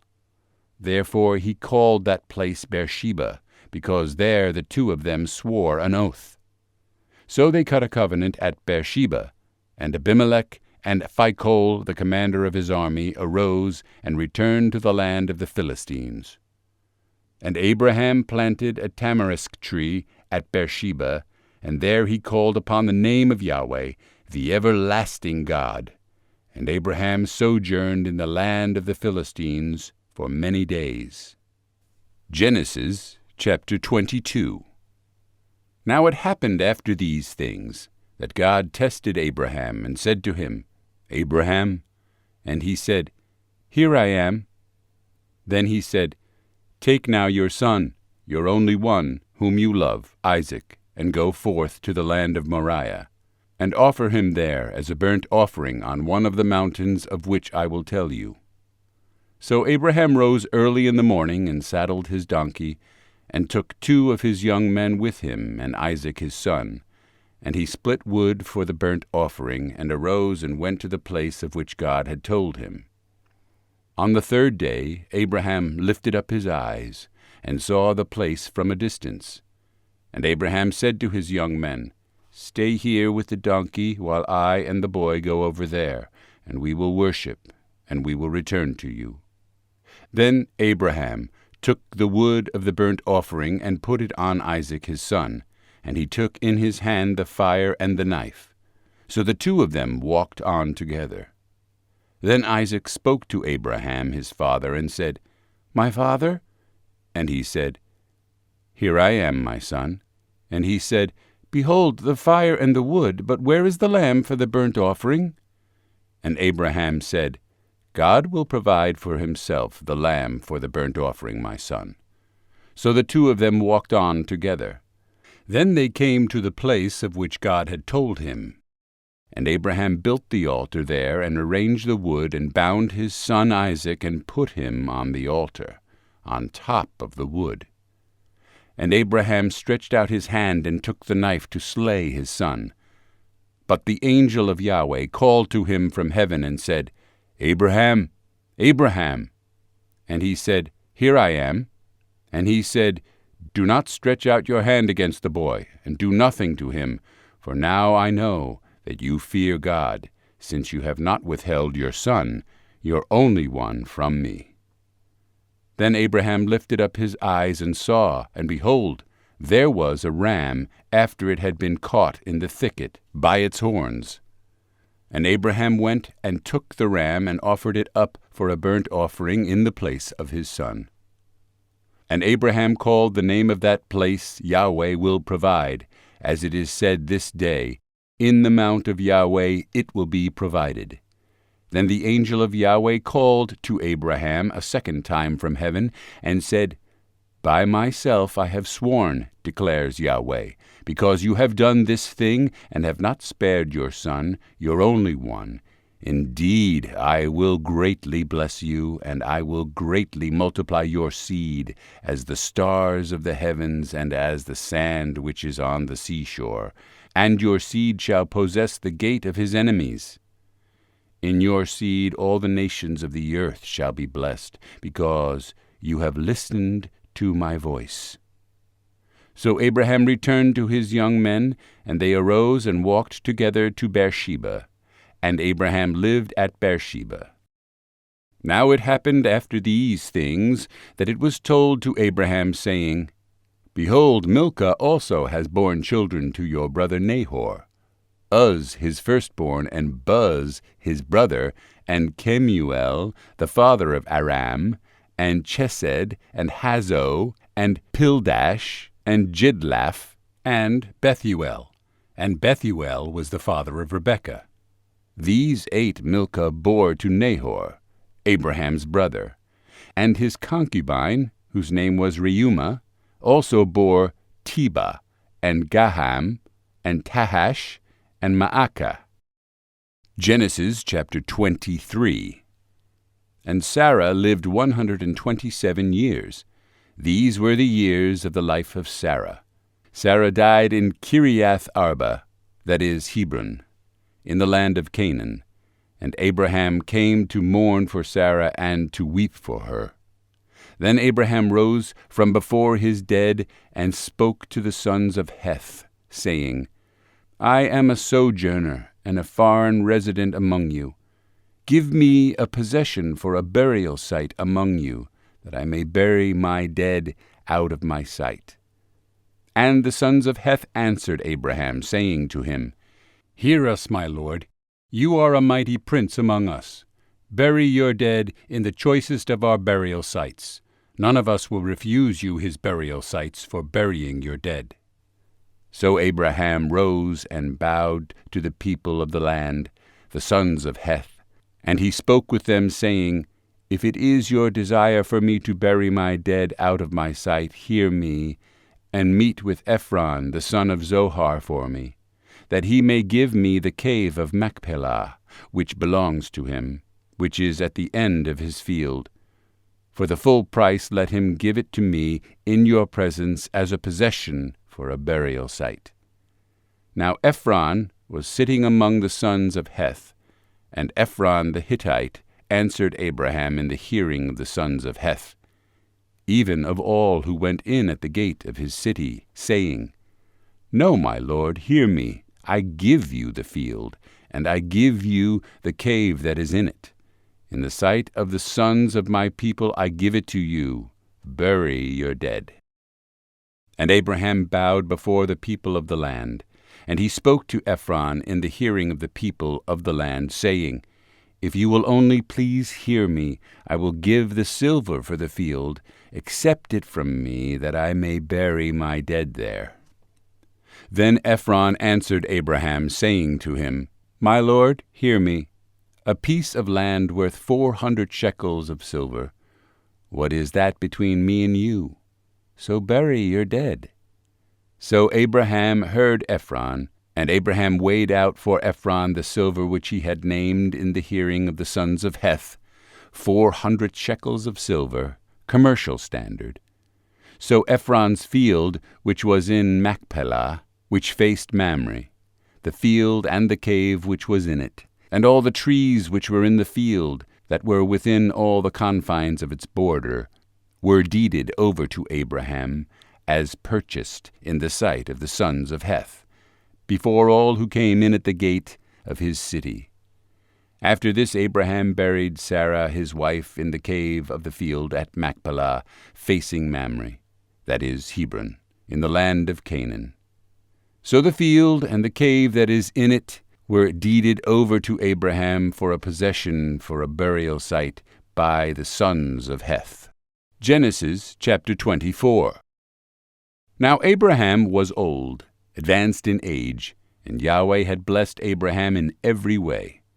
And Abraham said to his servant, the oldest of his household, who ruled over all that he owned, Please place your hand under my thigh, and I will make you swear by Yahweh, the God of heaven and the God of earth, that you shall not take a wife for my son from the daughters of the Canaanites, among whom I live, but you will go to my land and to my kin, and take a wife for my son Isaac. And the servant said to him, Suppose the woman is not willing to follow me to this land. Should I indeed take your son back to the land from where you came? Then Abraham said to him, Beware lest you take my son back there. Yahweh, the God of heaven, who took me from my father's house and from the land of my kin, and who spoke to me and who swore to me, saying, To your seed I will give this land. He will send his angel before you, and you will take a wife for my son from there. But if the woman is not willing to follow you, then you will be free from this oath of mine. Only do not take my son back there. So the servant placed his hand under the thigh of Abraham his master, and swore to him concerning this matter. Then the servant took 10 camels from the camels of his master, and he went with all kinds of good things of his master's in his hand. So he arose and went to Mesopotamia, to the city of Nahor. And he made the camels kneel down outside the city by the well of water at evening time, the time when the women go out to draw water. And he said, O Yahweh, the God of my master Abraham, please cause this to happen before me today, and show loving kindness to my master Abraham.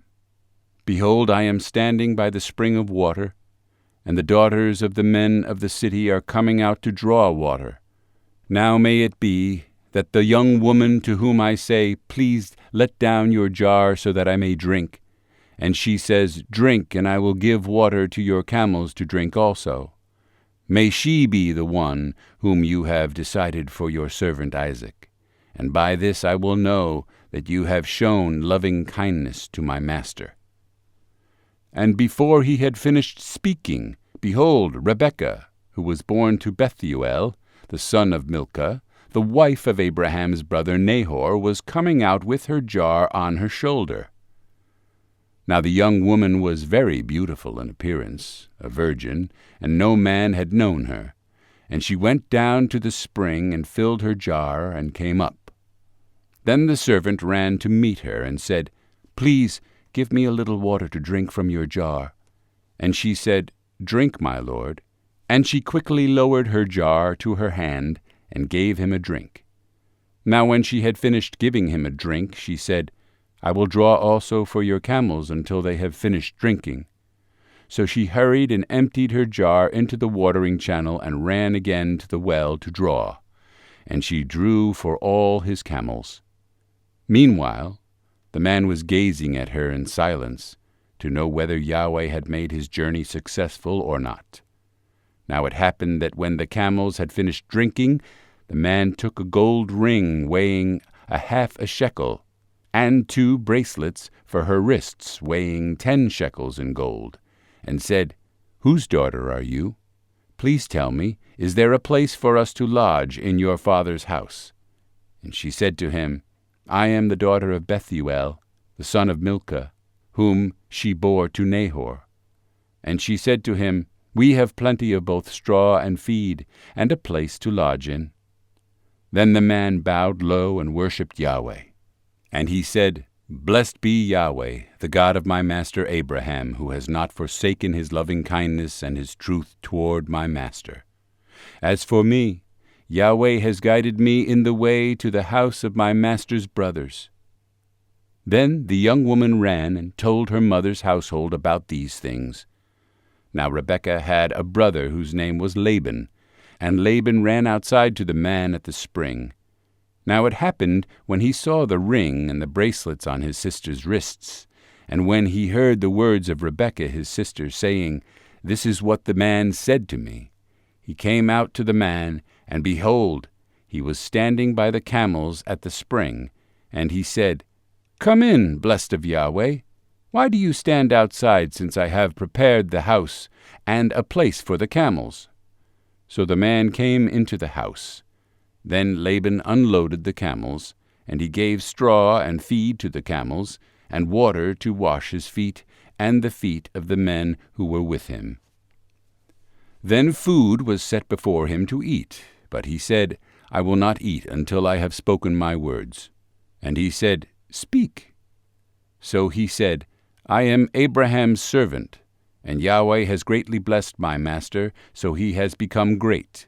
And he has given him flocks and herds and silver and gold and male slaves and female slaves and camels and donkeys. Now Sarah my master's wife bore a son to my master in her old age, and he has given him all that he has. And my master made me swear, saying, You shall not take a wife for my son from the daughters of the Canaanites, in whose land I live, but you shall go to my father's house and to my family, and take a wife for my son." Then I said to my master, "Suppose the woman does not follow me?" And he said to me, "Yahweh, before whom I have walked, will send his angel with you and will make your journey successful, and you will take a wife for my son from my family and from my father's house. Then you will be free from my oath when you come to my relatives. Now if they do not give her to you, you will be free from my oath." So I came today to the spring and said, "O Yahweh, the God of my master Abraham, if now you will make my journey on which I go successful, behold, I am standing by the spring of water, and may it be that the maiden who comes out to draw, and to whom I say, 'Please let me drink a little water from your jar,' and she will say to me, 'You drink, and I will draw for your camels also,' she is the woman whom Yahweh has decided upon for my master's son." Before I had finished speaking in my heart, behold, Rebekah was coming out with her jar on her shoulder. And she went down to the spring and drew. And I said to her, "Please give me a drink." Then she hurried and lowered her jar from her shoulder and said, "Drink, and I will also give water to your camels to drink." So I drank, and she also gave water to the camels to drink. Then I asked her and said, "Whose daughter are you?" And she said, "The daughter of Bethuel, Nahor's son, whom Milcah bore to him." And I put the ring on her nose and the bracelets on her wrists. And I bowed low and worshipped Yahweh. And I blessed Yahweh, the God of my master Abraham, who had guided me in the true way to take the daughter of my master's relative for his son. So now if you are going to show loving kindness and truth with my master, tell me, and if not, tell me, that I may turn to the right or to the left." Then Laban and Bethuel answered and said, "The matter comes from Yahweh, so we cannot speak to you bad or good. Behold, Rebekah is before you. Take her and go, and let her be the wife of your master's son, as Yahweh has spoken." Now it happened that when Abraham's servant heard their words, he bowed himself to the ground before Yahweh. The servant brought out articles of silver and articles of gold and garments, and gave them to Rebekah. He also gave precious things to her brother and to her mother. Then he and the men who were with him ate and drank and spent the night. And then they arose in the morning, and he said, "Send me away to my master." But her brother and her mother said, "Let the young woman stay with us a few days, or even 10. Afterward she will go." And he said to them, "Do not delay me, since Yahweh has made my way successful. Send me away that I may go to my master." And they said, "We will call the young woman and ask about her wishes." Then they called Rebekah and said to her, "Will you go with this man?" And she said, "I will go." Thus they sent away their sister Rebekah and her nurse with Abraham's servant and his men. And they blessed Rebekah and said to her, "May you, our sister, become thousands of 10,000s. and may your seed possess the gate of those who hate him." Then Rebekah arose with her young women, and they mounted the camels and went after the man. So the servant took Rebekah and went. Now Isaac had come from going to Beer Lahairoi, for he was living in the land of the Negev. And Isaac went out to muse in the field toward evening. And he lifted up his eyes and looked, and behold, camels were coming. And Rebekah lifted up her eyes and saw Isaac, and dismounted from the camel. Then she said to the servant, "Who is that man walking in the field to meet us?" And the servant said, "He is my master." Then she took her veil and covered herself. And the servant recounted to Isaac all the things that he had done. Then Isaac brought her into his mother Sarah's tent, and he took Rebekah, and she became his wife, and he loved her. Thus Isaac was comforted after his mother's death. Genesis chapter 25. Now Abraham took another wife, whose name was Keturah, and she bore him Zimran, and Jokshan, and Medan, and Midian, and Ishbak, and Shua. Now Jokshan was the father of Sheba and Dedan. And the sons of Dedan were Asherim, and Letushim, and Leumim. And the sons of Midian were Ephah, and Epher, and Hanok, and Abida, and Eldaah. All these were the sons of Keturah. And Abraham gave all that he had to Isaac. But to the sons of the concubines which Abraham had, Abraham gave gifts while he was still living, and he sent them away from his son Isaac eastward, to the land of the east. These are the days of the years of Abraham's life that he lived, 175 years. And Abraham breathed his last and died in a good old age, an old man and full of days. And he was gathered to his people. Then his sons Isaac and Ishmael buried him in the cave of Machpelah, in the field of Ephron the son of Zohar the Hittite, facing Mamre, the field which Abraham bought from the sons of Heth. There Abraham was buried with Sarah his wife. Now it happened after the death of Abraham that God blessed his son Isaac, and Isaac lived in Beer Lahairoi. Now these are the generations of Ishmael, Abraham's son, whom Hagar the Egyptian, Sarah's servant woman, bore to Abraham. And these are the names of the sons of Ishmael, by their names, in the order of their birth: Nebaioth, the firstborn of Ishmael, and Kedar, and Adbeel, and Mibsam, and Mishma, and Duma, and Massa, Hadad, and Tema, Jetur, Naphish, and Kedemah. These are the sons of Ishmael, and these are their names, by their villages, and by their camps, 12 princes according to their tribes. These are the years of the life of Ishmael, 137 years, and he breathed his last and died and was gathered to his people. And they dwelt from Havilah to Shur, which is east of Egypt, as one goes toward Assyria. He settled in the face of all his brothers. Now these are the generations of Isaac, Abraham's son.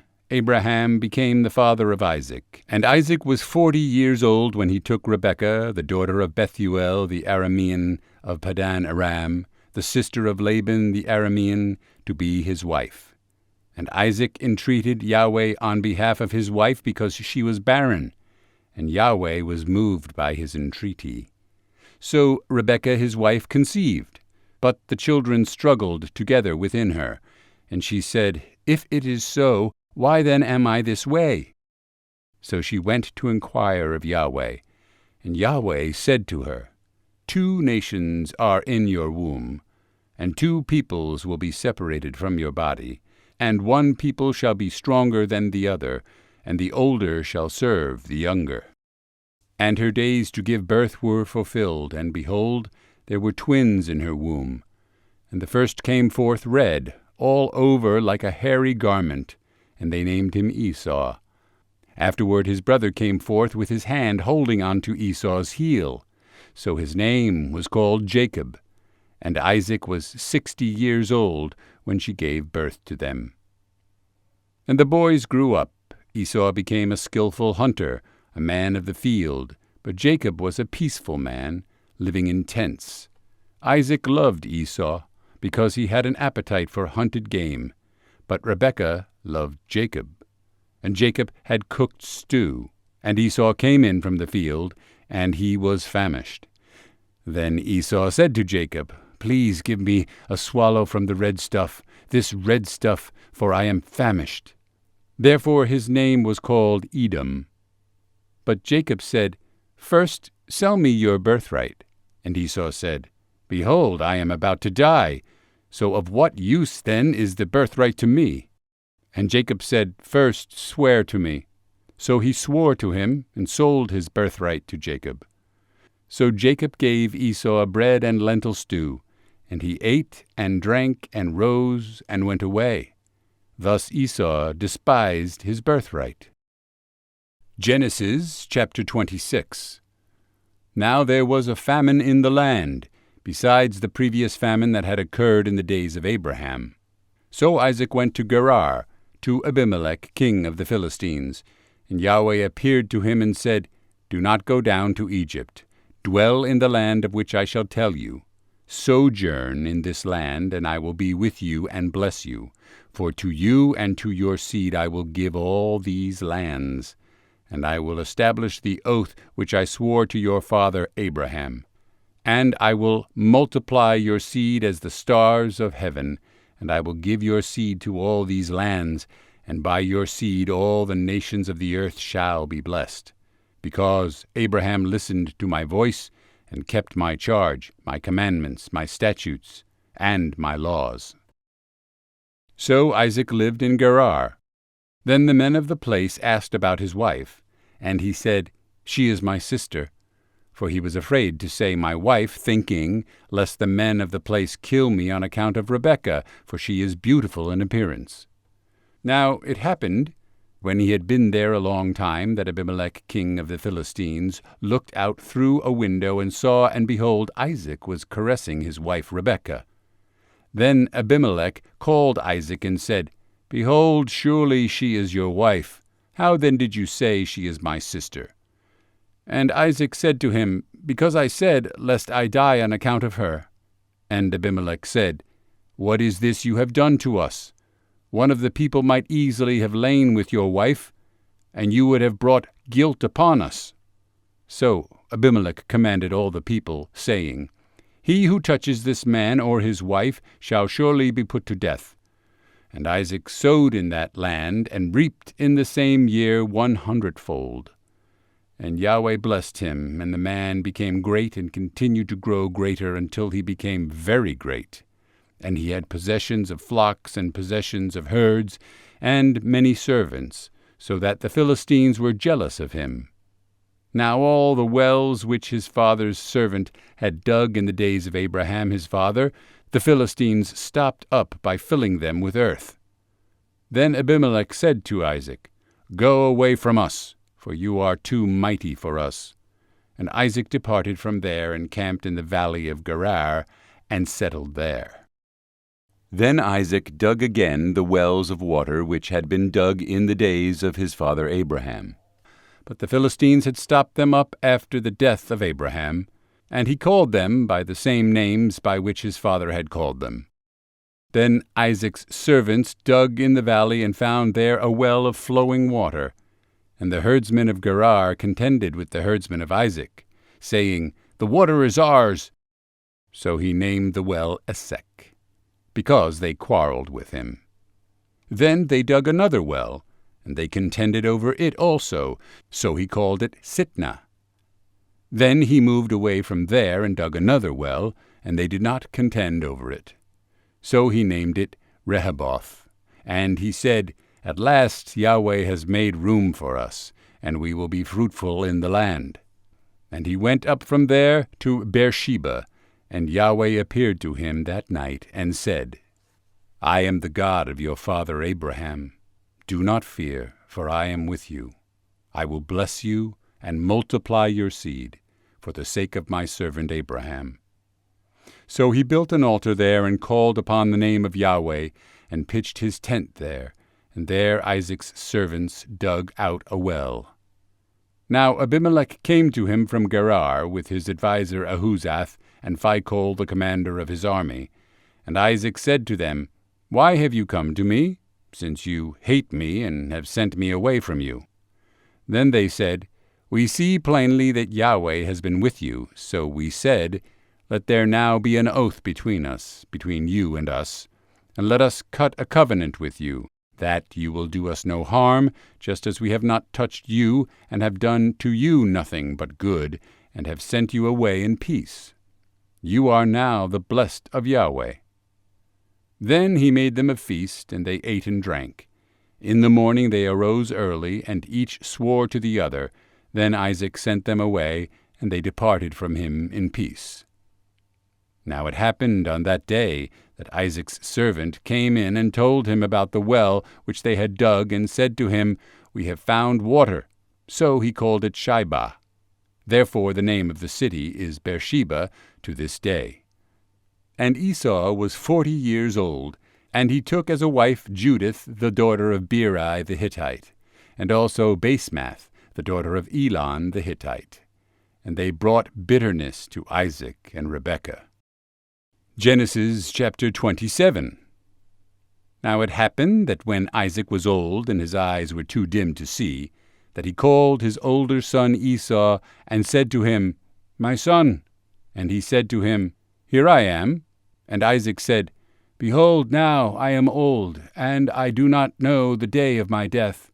So now, please take up your gear, your quiver, and your bow, and go out to the field and hunt game for me, and prepare a savory dish for me such as I love, and bring it to me that I may eat, so that my soul may bless you before I die." Now Rebekah was listening while Isaac was speaking to his son Esau.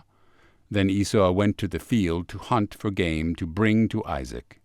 But Rebekah spoke to her son Jacob, saying, "Behold, I heard your father speaking to your brother Esau, saying, Bring me some game, and prepare a savory dish for me, that I may eat and bless you in the presence of Yahweh before my death. So now, my son, listen to my voice as I command you. Go now to the flock, and get for me 2 choice young goats from there, that I may prepare them as a savory dish for your father, such as he loves. Then you shall bring it to your father, that he may eat, so that he may bless you before his death." Then Jacob answered his mother Rebekah, "Behold, Esau my brother is a hairy man, and I am a smooth man. Perhaps my father will feel me. Then I will be as a mocker in his sight, and I will bring upon myself a curse and not a blessing." But his mother said to him, "Your curse be on me, my son. Only listen to my voice, and go get them for me." So he went and got them, and brought them to his mother, and his mother made a savory dish such as his father loved. Then Rebekah took the best garments of Esau her elder son, which were with her in her house, and she put them on Jacob her younger son, and she put the skins of the young goats on his hands, and on the smooth part of his neck. She also gave the savory dish and the bread, which she had prepared, into the hand of her son Jacob. Then he came to his father and said, "My father." And he said, "Here I am. Who are you, my son?" And Jacob said to his father, "I am Esau, your firstborn. I have done as you told me.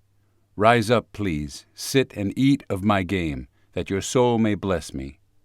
Then Isaac said to his son, "How is it that you have found it so quickly, my son?" And he said, "Because Yahweh your God caused it to happen to me."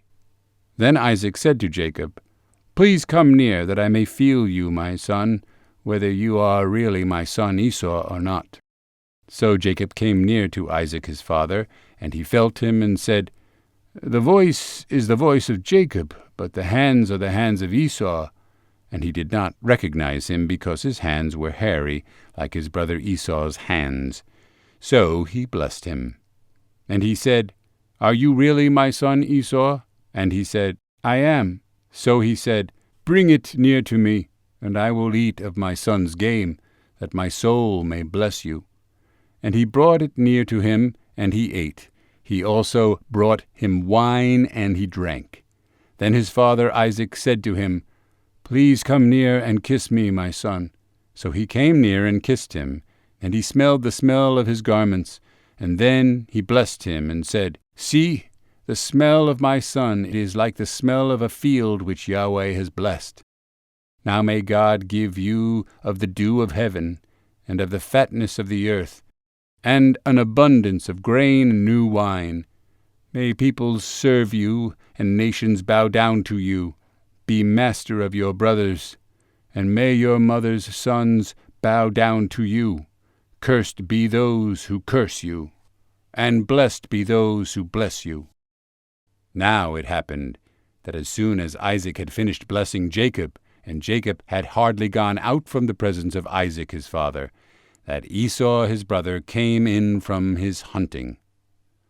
Then he also made a savory dish and brought it to his father, and he said to his father, Let my father arise and eat of his son's game, that your soul may bless me.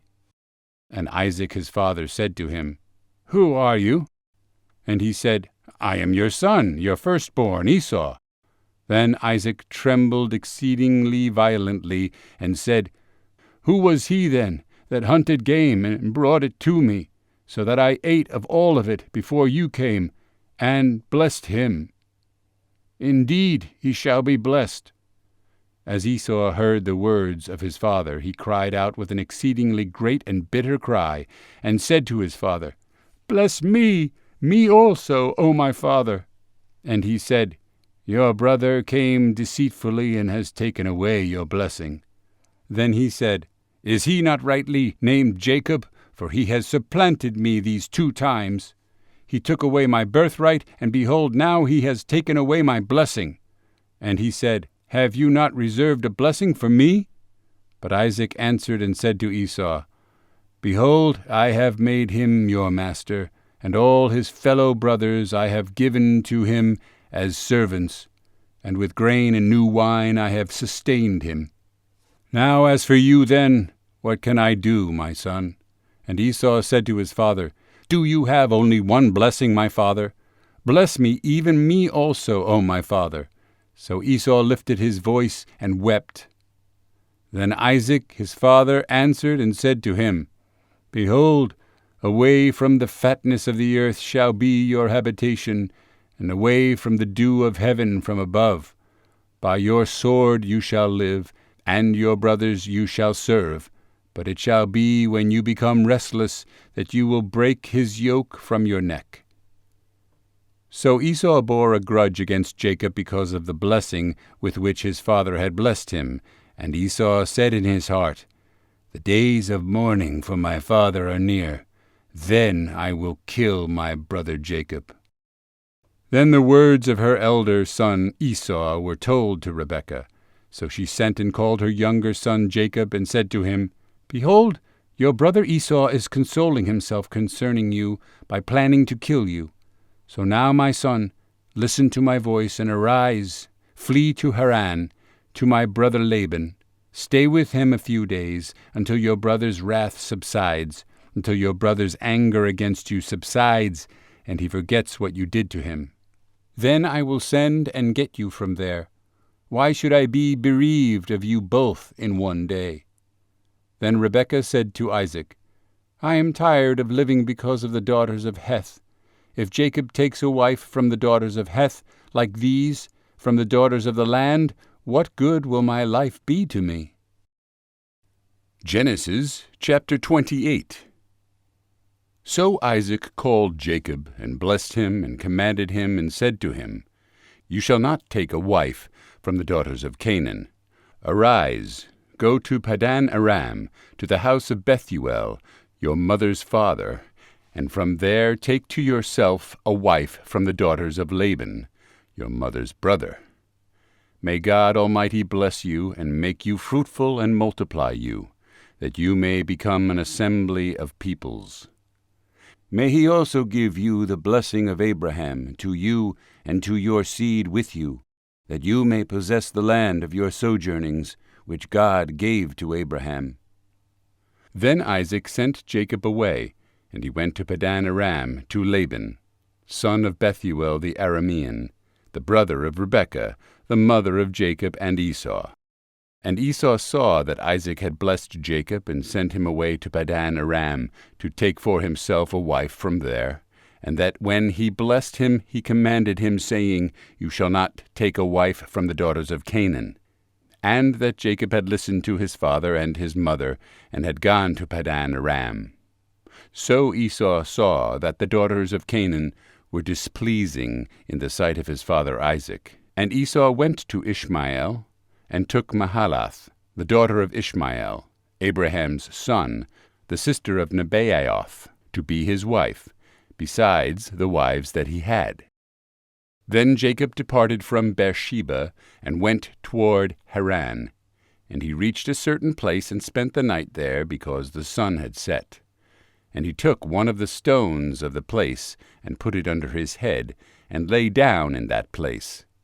Then he had a dream, and behold, a ladder stood on the earth, with its top touching heaven, and behold, the angels of God were ascending and descending on it.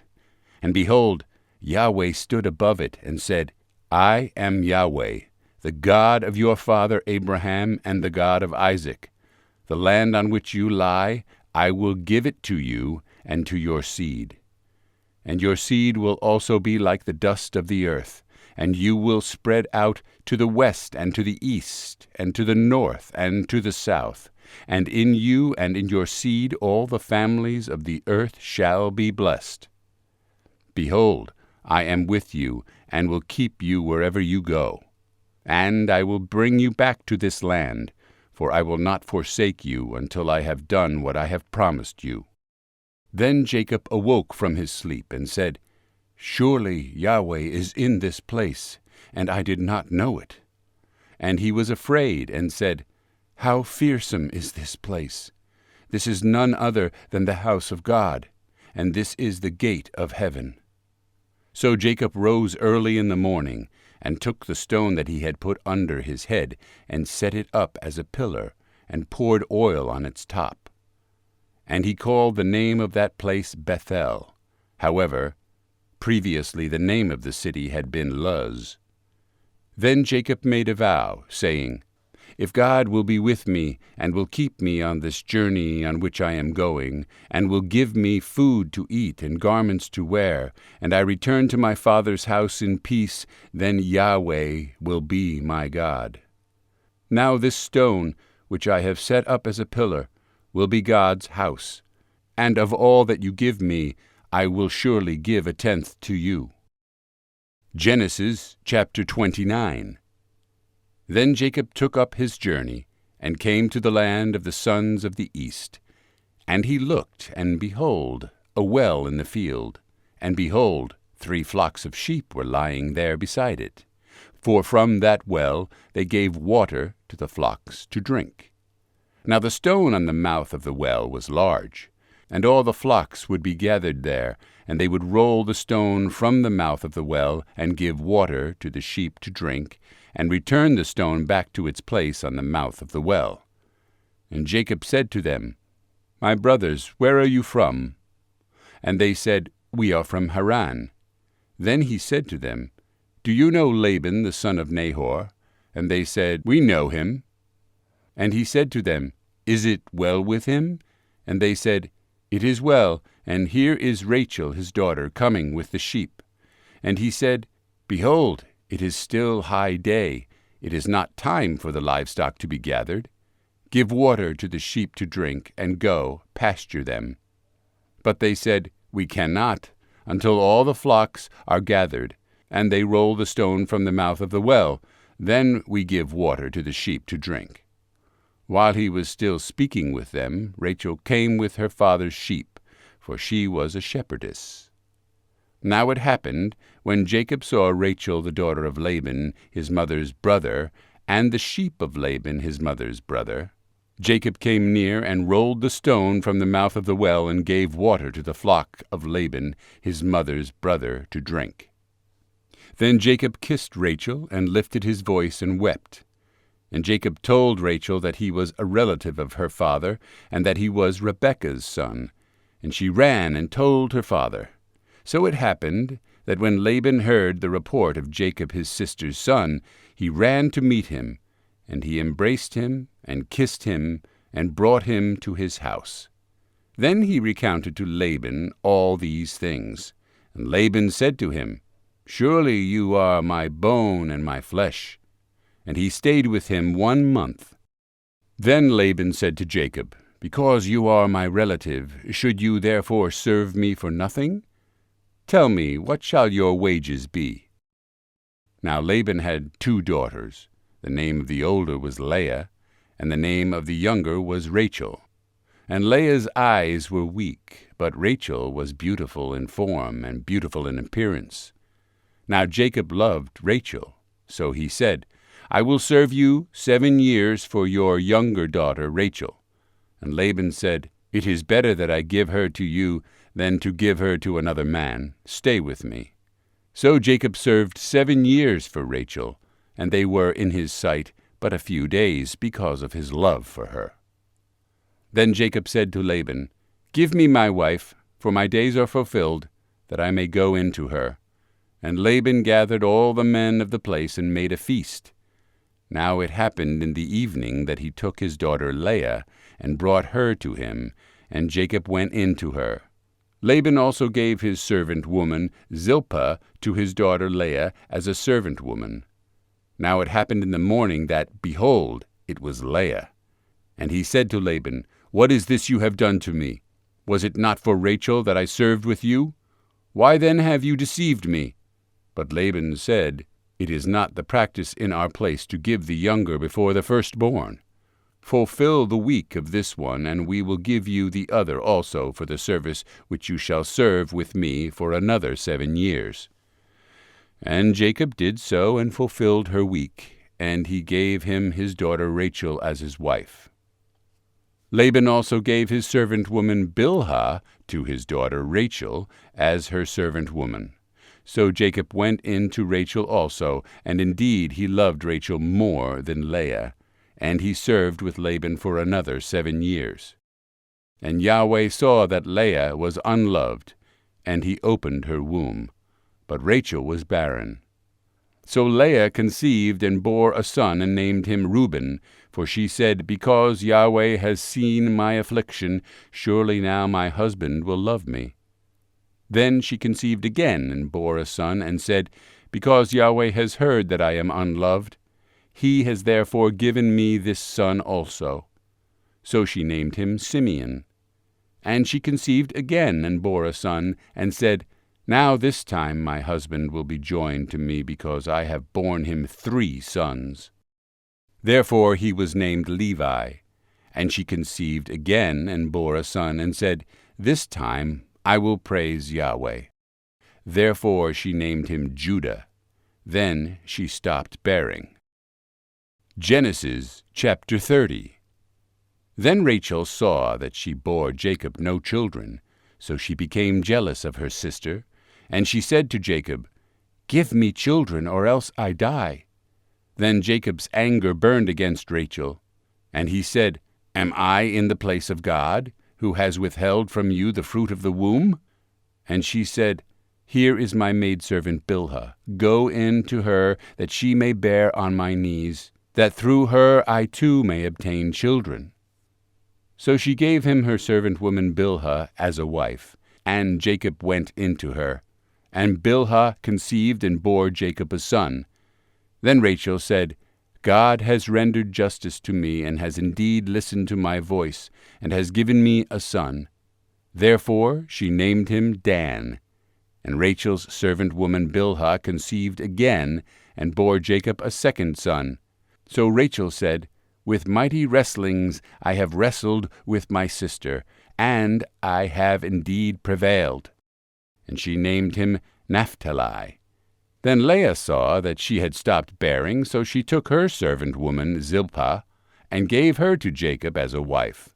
And Leah's servant woman Zilpah bore Jacob a son. Then Leah said, How fortunate! So she named him Gad. And Leah's servant woman Zilpah bore Jacob a second son. Then Leah said, "Happy am I, for women will call me happy." So she named him Asher. And in the days of the wheat harvest, Reuben went and found mandrakes in the field and brought them to his mother Leah. Then Rachel said to Leah, "Please give me some of your son's mandrakes." But she said to her, "Is it a small matter for you to take my husband? And would you take my son's mandrakes also?" So Rachel said, "Therefore he will lie with you tonight in return for your son's mandrakes." Then Jacob came in from the field in the evening, and Leah went out to meet him and said, "You must come in to me, for I have surely hired you with my son's mandrakes." So he lay with her that night, and God listened to Leah, and she conceived and bore Jacob a fifth son. And Leah said, "God has given me my wages because I gave my servant woman to my husband." So she named him Issachar. Then Leah conceived again and bore a sixth son to Jacob. And Leah said, "God has gifted me a good gift. This time my husband will honor me because I have borne him 6 sons." So she named him Zebulun. Afterward she bore a daughter and named her Dinah. Then God remembered Rachel, and God listened to her and opened her womb. So she conceived and bore a son, and said, "God has taken away my reproach." And she named him Joseph, saying, "May Yahweh give me another son." Now it happened when Rachel had borne Joseph that Jacob said to Laban, "Send me away, that I may go to my own place and to my own land. Give me my wives and my children for whom I have served you, and let me go. For you yourself know my service which I have rendered you." But Laban said to him, "If now I have found favor in your sight, stay with me. I have interpreted an omen that Yahweh has blessed me on your account." And he continued to say, "Name me your wages, and I will give it." But he said to him, "You yourself know how I have served you, and how your livestock have fared with me. For you had little before I came, but it has spread out to a multitude, and Yahweh has blessed you at every step of mine. But now, when shall I provide for my own household also?" So he said, "What shall I give you?" And Jacob said, "You shall not give me anything. If you will do this one thing for me, I will again pasture and keep your flock.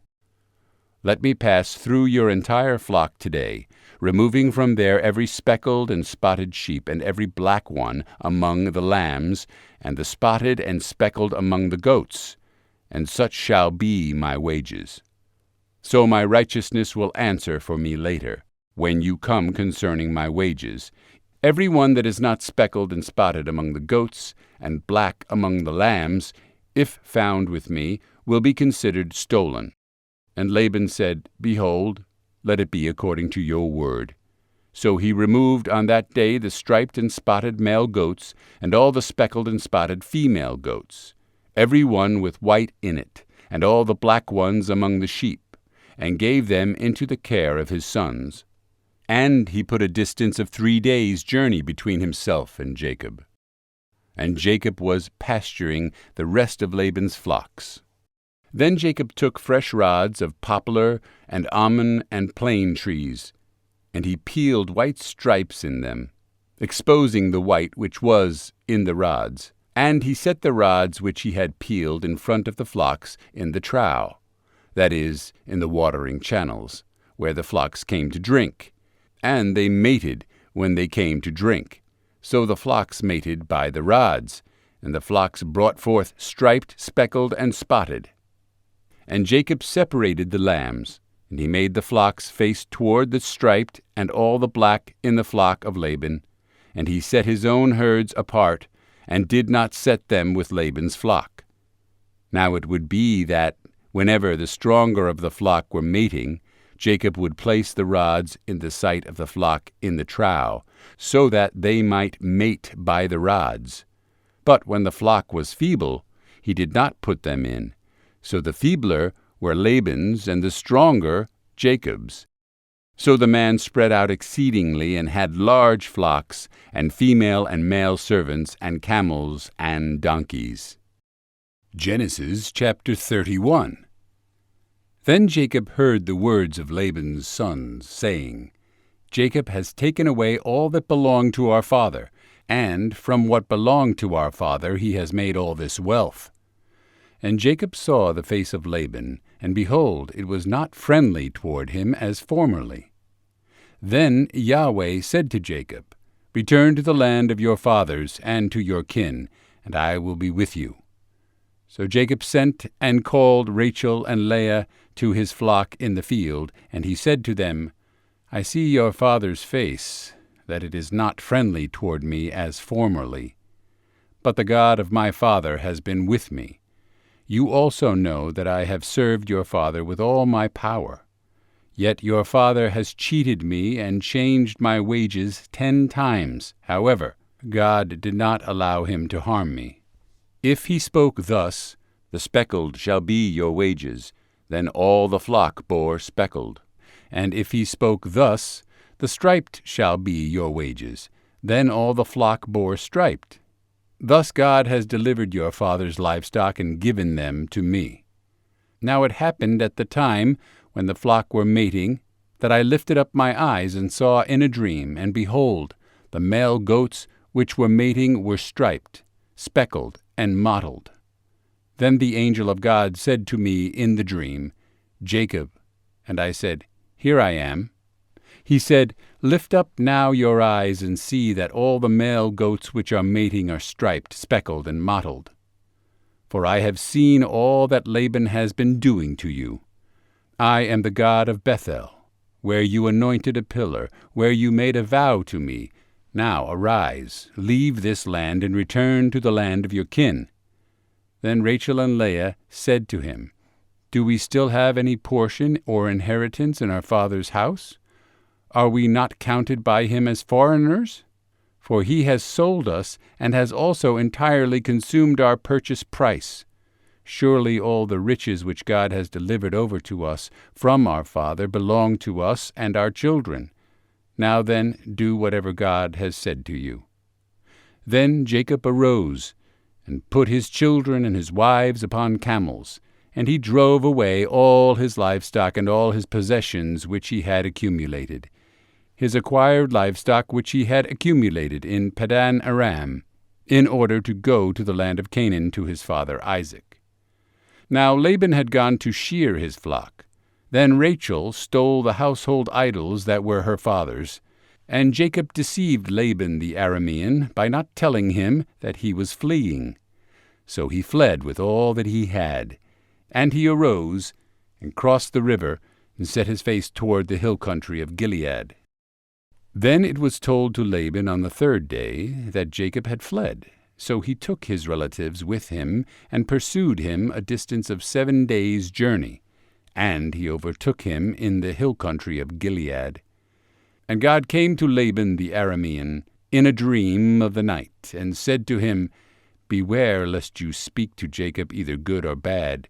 So Laban caught up with Jacob. Now Jacob had pitched his tent in the hill country, and Laban with his relatives camped in the hill country of Gilead. Then Laban said to Jacob, What have you done by deceiving me, and carrying away my daughters like captives of the sword?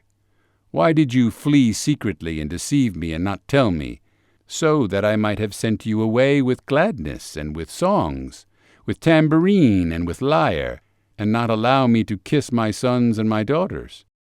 Now you have acted foolishly. It is in my hand to do evil against you, but the God of your father spoke to me last night, saying, Beware of speaking either good or evil to Jacob. So now you have indeed gone away because you longed greatly for your father's house. But why did you steal my gods? Then Jacob answered and said to Laban, Because I was afraid, because I said, Lest you take your daughters from me by force. The one with whom you find your gods shall not live. In the presence of our relatives recognize what is yours among my belongings, and take it for yourself. But Jacob did not know that Rachel had stolen them. So Laban went into Jacob's tent, and into Leah's tent, and into the tent of the 2 maidservants, but he did not find them. Then he went out of Leah's tent and entered Rachel's tent. Now Rachel had taken the household idols and put them in the camel's saddle, and she sat on them. And Laban felt through all the tent, but did not find them. And she said to her father, Let not my lord be angry that I cannot rise before you, for the manner of women is upon me. So he searched, but did not find the household idols. Then Jacob became angry, and contended with Laban. And Jacob answered and said to Laban, What is my transgression? What is my sin that you have hotly pursued me? Though you have felt through all my goods, what have you found of all your household goods? Place it here before my relatives and your relatives, that they may decide between us 2. These 20 years I have been with you. Your ewes and your female goats have not miscarried, nor have I eaten the rams of your flocks. That which was torn of beasts I did not bring to you. I bore the loss of it myself. You required it of my hand, whether stolen by day or stolen by night. Thus I was. By day the heat consumed me, and the frost by night, and my sleep fled from my eyes. These 20 years I have been in your house. I served you 14 years for your 2 daughters, and 6 years for your flock, and you changed my wages 10 times. If the God of my father, the God of Abraham, and the dread of Isaac, had not been for me, surely now you would have sent me away empty. God has seen my affliction and the toil of my hands, so he rendered the decision last night. Then Laban answered and said to Jacob, The daughters are my daughters, and the children are my children, and the flocks are my flocks, and all that you see is mine. But what can I do this day to these daughters of mine, or to their children whom they have borne? So now come, let us cut a covenant, you and I, and let it be a witness between you and me. Then Jacob took a stone and raised it up as a pillar. And Jacob said to his relatives, Gather stones. So they took stones and made a heap, and they ate there by the heap. And Laban called it Jegar-sahadutha, but Jacob called it Galeed. Then Laban said, This heap is a witness between you and me this day. Therefore it was named Galeed, and Mizpah, for he said, May Yahweh watch between you and me when we are absent one from the other.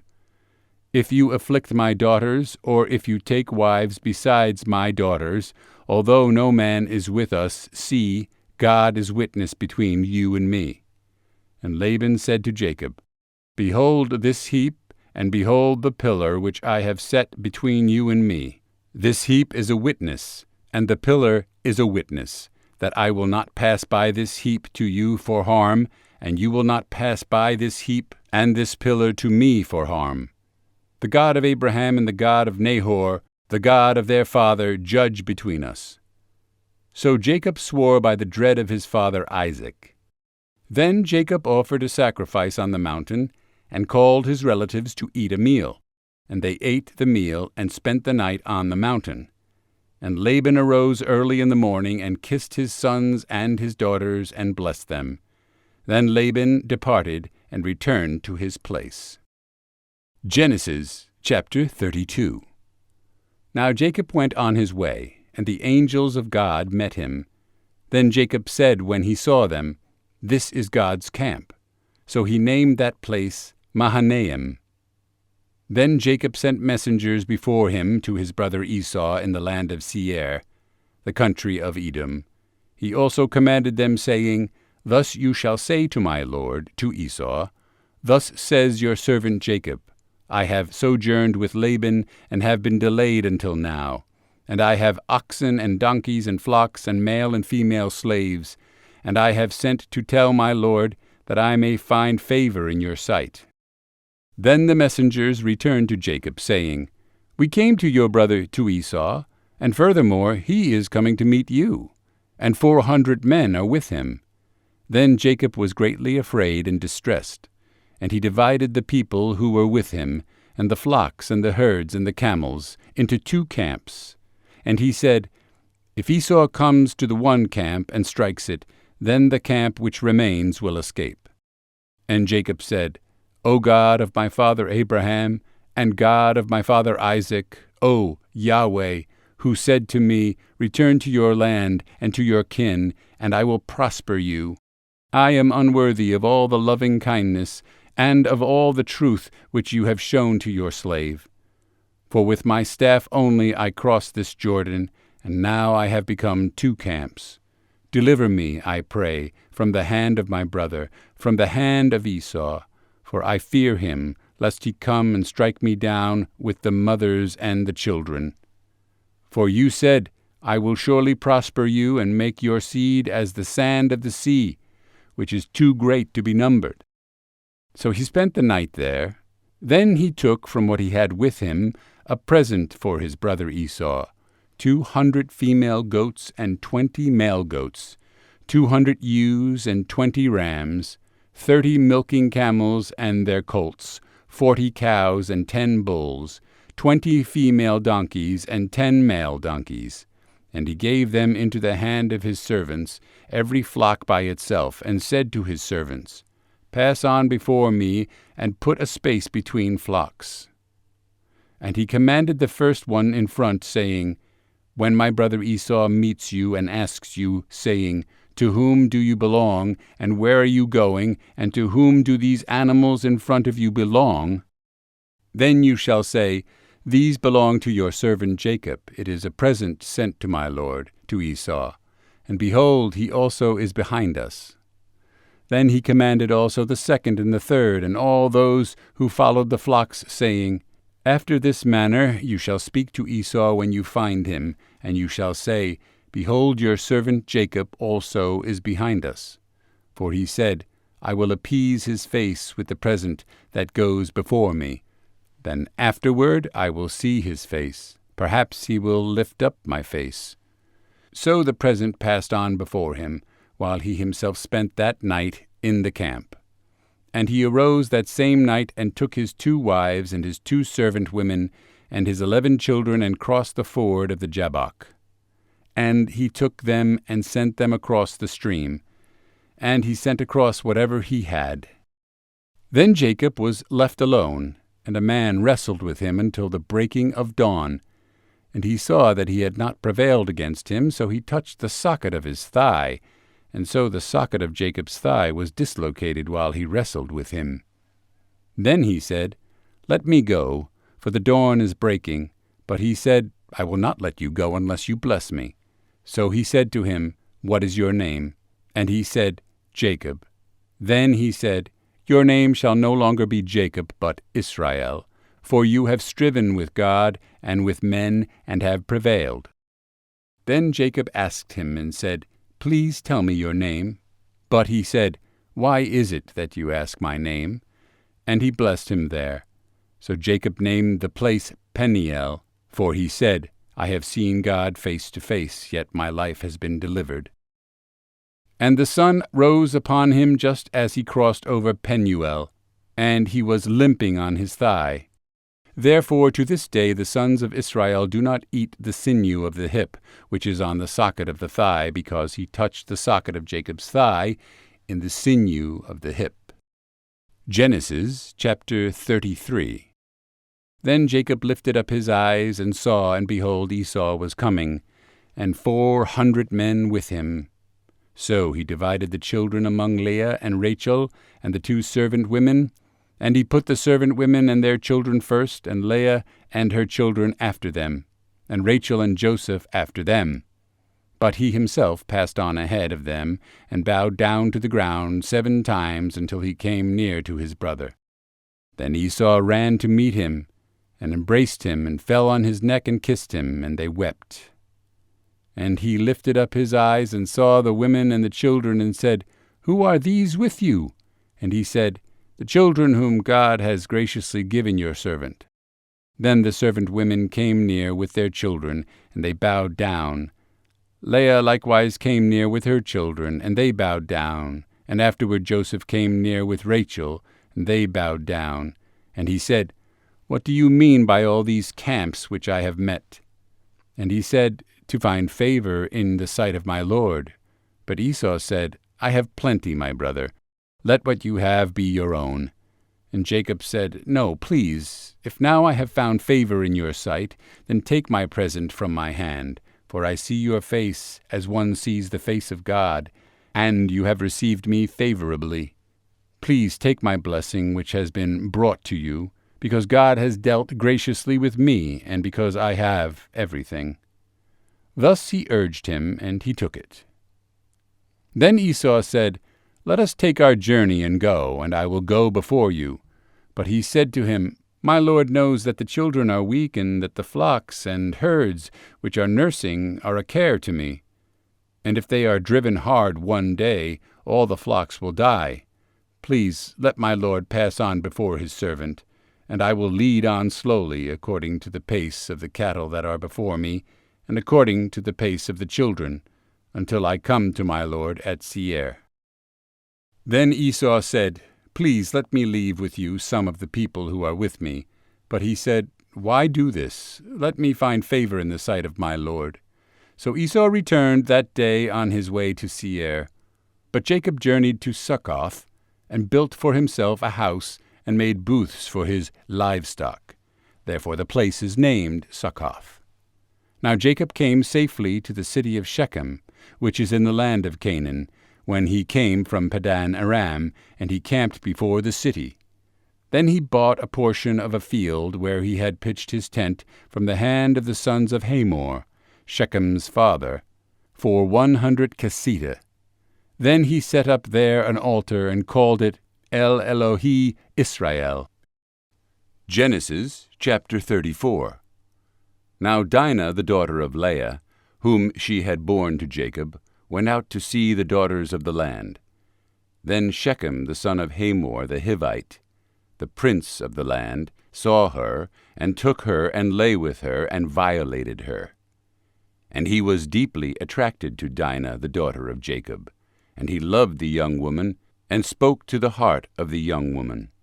So Shechem spoke to his father Hamor, saying, Get me this girl as a wife. Now Jacob heard that he had defiled Dinah his daughter, but his sons were with his livestock in the field. So Jacob kept silent until they came in. Then Hamor, the father of Shechem, went out to Jacob to speak with him. Now the sons of Jacob came in from the field when they heard it. And the men were grieved, and they were very angry, because he had done a disgraceful thing in Israel by lying with Jacob's daughter. For such a thing ought not to be done. But Hamor spoke with them, saying, The soul of my son Shechem longs for your daughter. Please give her to him as a wife, and intermarry with us. Give your daughters to us, and take our daughters for yourselves. Thus you shall live with us, and the land shall be open before you. Live and trade in it, and take possession of property in it. And Shechem also said to her father and to her brothers, If I find favor in your sight, then I will give whatever you say to me. Ask me ever so much bridal payment and gift, and I will give according as you say to me. But give me the girl as a wife. But Jacob's sons answered Shechem and his father Hamor with deceit, and thus they spoke, because he had defiled Dinah, their sister.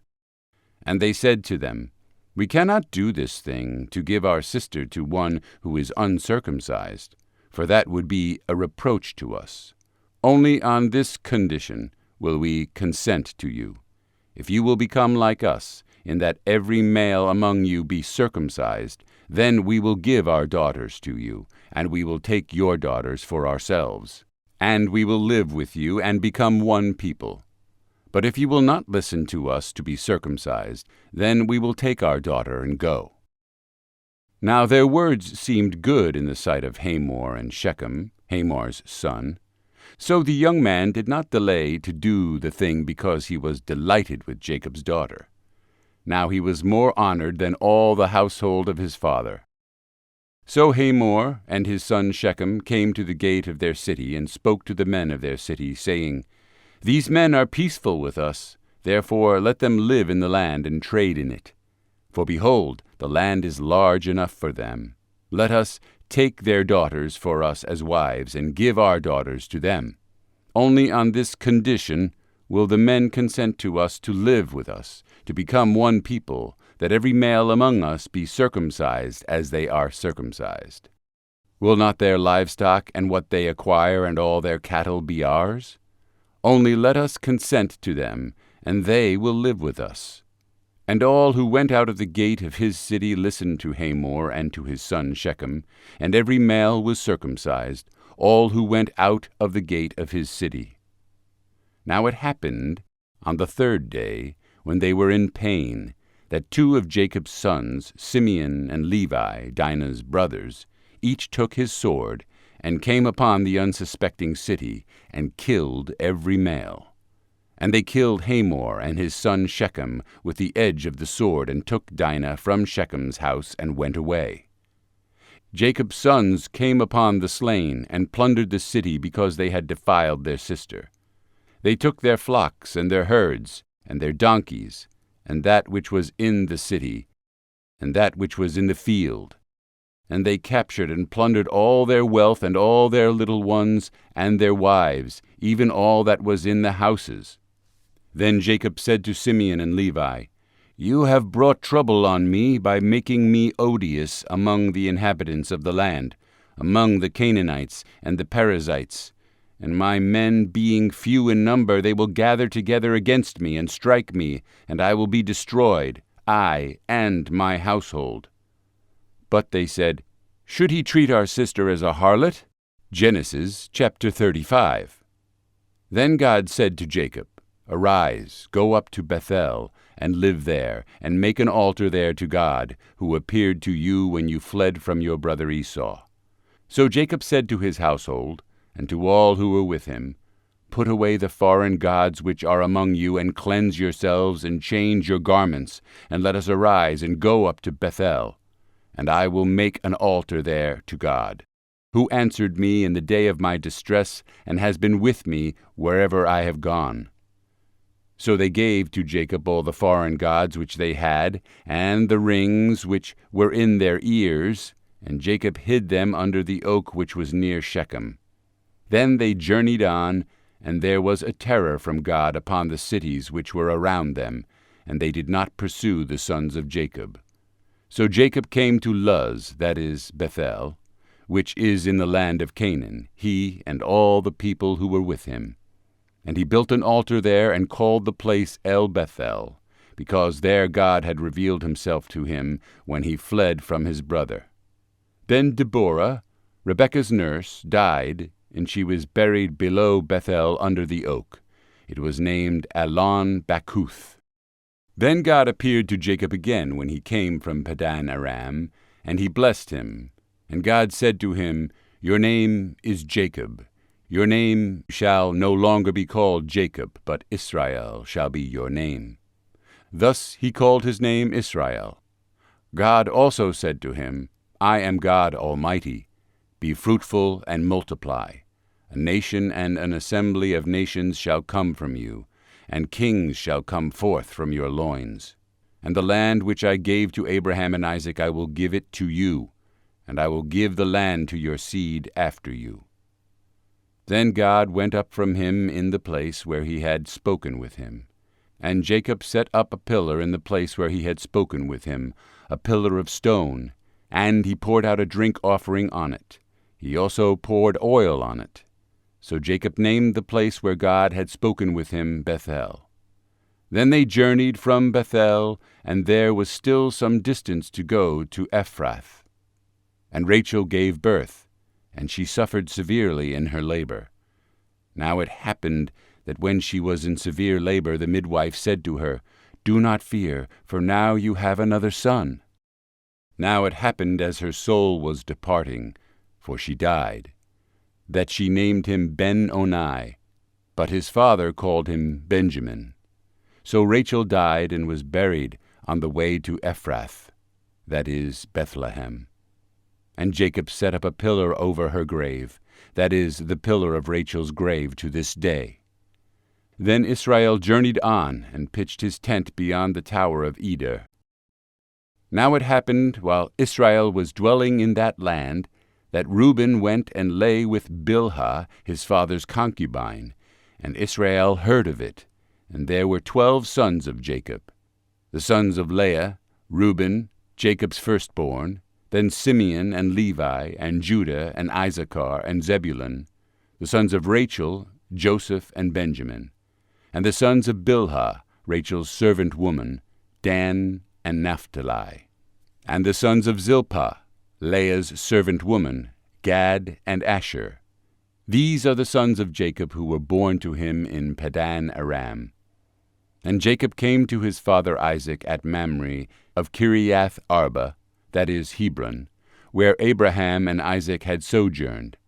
Now the days of Isaac were 180 years. And Isaac breathed his last and died, and was gathered to his people, an old man and full of days, and his sons Esau and Jacob buried him. Genesis chapter 36. Now these are the generations of Esau, that is Edom. Esau took his wives from the daughters of Canaan, Adah, the daughter of Elon the Hittite, and Aholibamah, the daughter of Anah, and the granddaughter of Zibeon the Hivite. Also Basemath, Ishmael's daughter, the sister of Nebaioth. And Adah bore Eliphaz to Esau, and Basemath bore Reuel. And Aholibamah bore Jeush, and Jalam, and Korah. These are the sons of Esau who were born to him in the land of Canaan.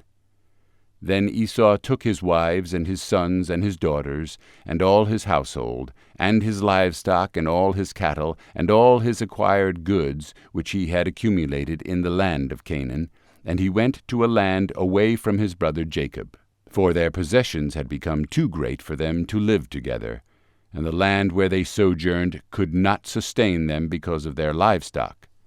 So Esau lived in the hill country of Seir. Esau is Edom. These then are the generations of Esau the father of the Edomites in the hill country of Seir. These are the names of Esau's sons: Eliphaz, the son of Esau's wife Adah; Reuel, the son of Esau's wife Basemath. The sons of Eliphaz were Teman, Omar, Zepho, and Gatam, and Kenaz. Timnah was the concubine of Esau's son Eliphaz, and she bore Amalek to Eliphaz. These are the sons of Esau's wife Adah. These are the sons of Reuel, Nahath, and Zerah, Shammah, and Mizah. These were the sons of Esau's wife Basemath. These were the sons of Esau's wife Aholibamah, the daughter of Anah, and the granddaughter of Zibeon. She bore to Esau Jeush, and Jalam, and Korah. These are the chiefs of the sons of Esau. The sons of Eliphaz, the firstborn of Esau, are chief Teman, chief Omar, chief Zepho, chief Kenaz, chief Korah, chief Gatam, chief Amalek. These are the chiefs descended from Eliphaz in the land of Edom.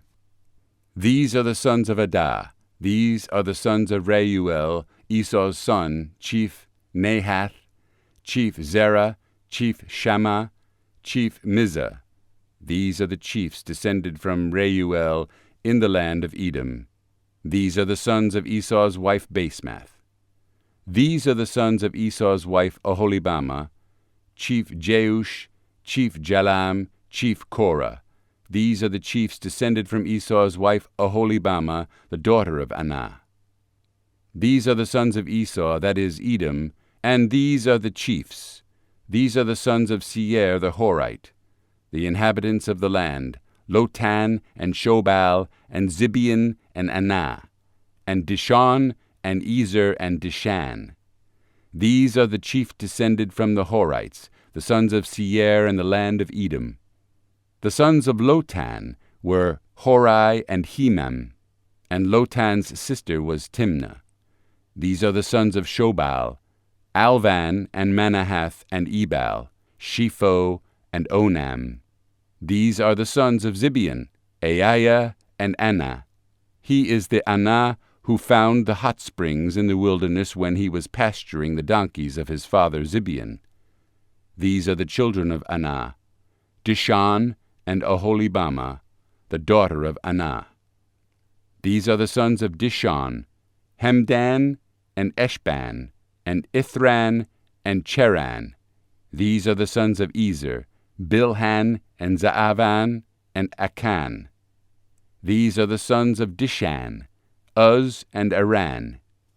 These are the chiefs of the Horites, Chief Lotan, Chief Shobal, Chief Zibeon, Chief Anah, Chief Dishon, Chief Ezer, Chief Dishan. These are the chiefs descended from the Horites, according to their various chiefs in the land of Seir.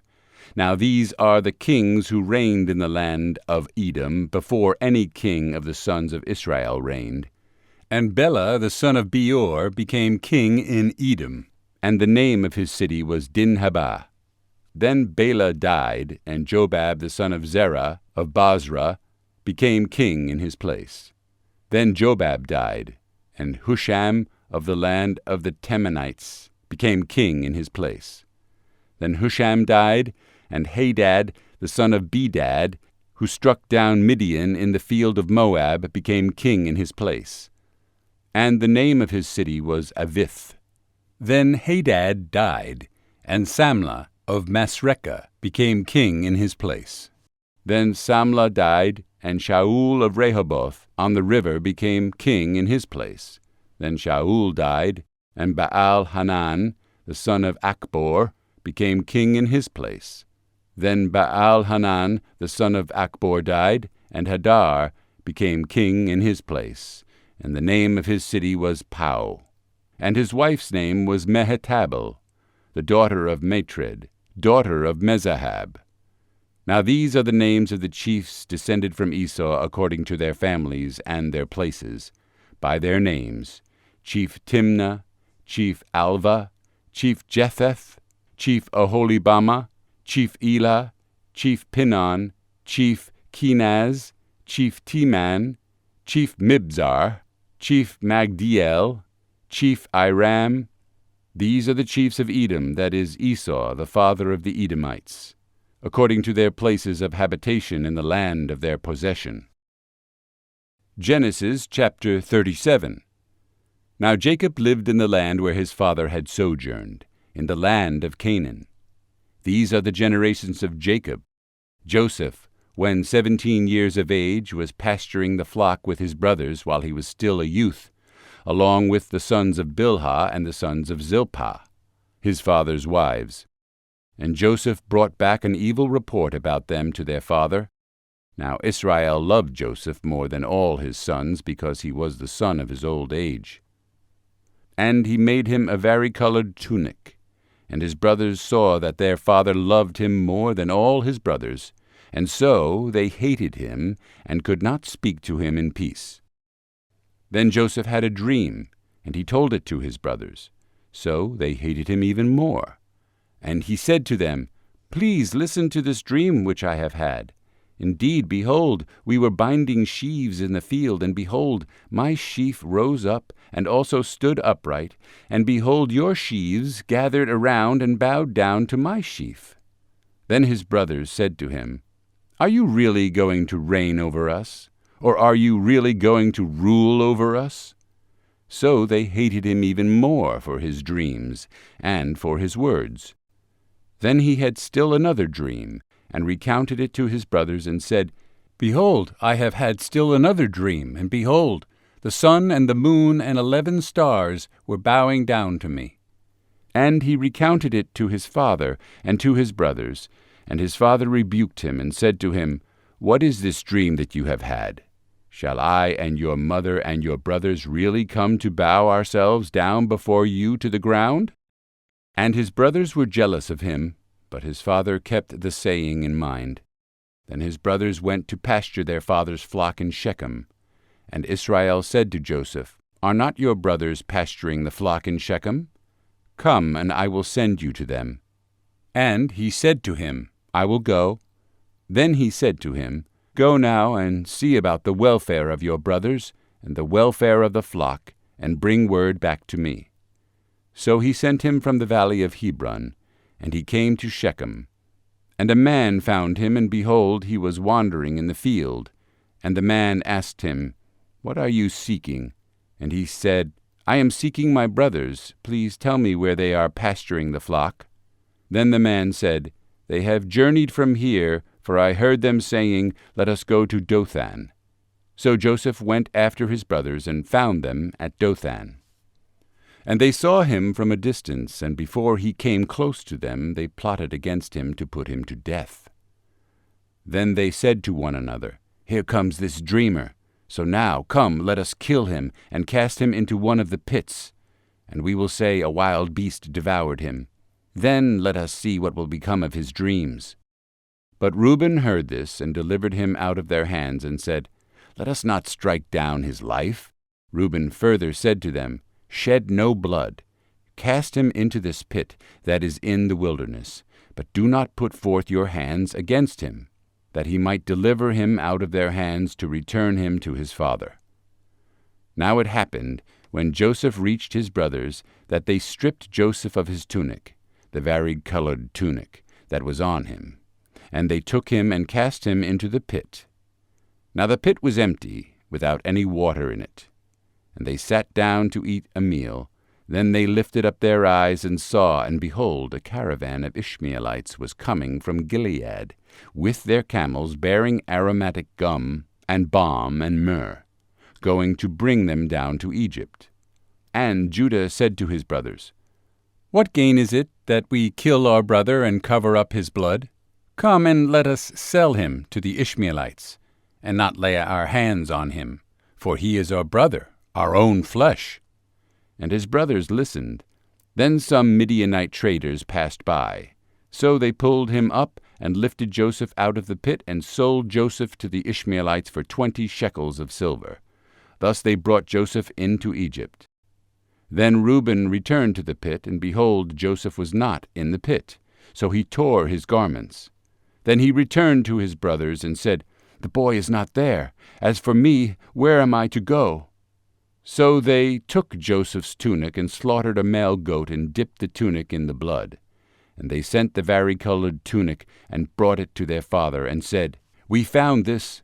Please recognize it, whether it is your son's tunic or not. And he recognized it and said, It is my son's tunic. A wild beast has devoured him. Joseph has surely been torn to pieces. So Jacob tore his clothes, and put sackcloth on his loins, and mourned for his son many days. Then all his sons and all his daughters arose to comfort him, but he refused to be comforted. And he said, Surely I will go down to Sheol in mourning for my son. So his father wept for him.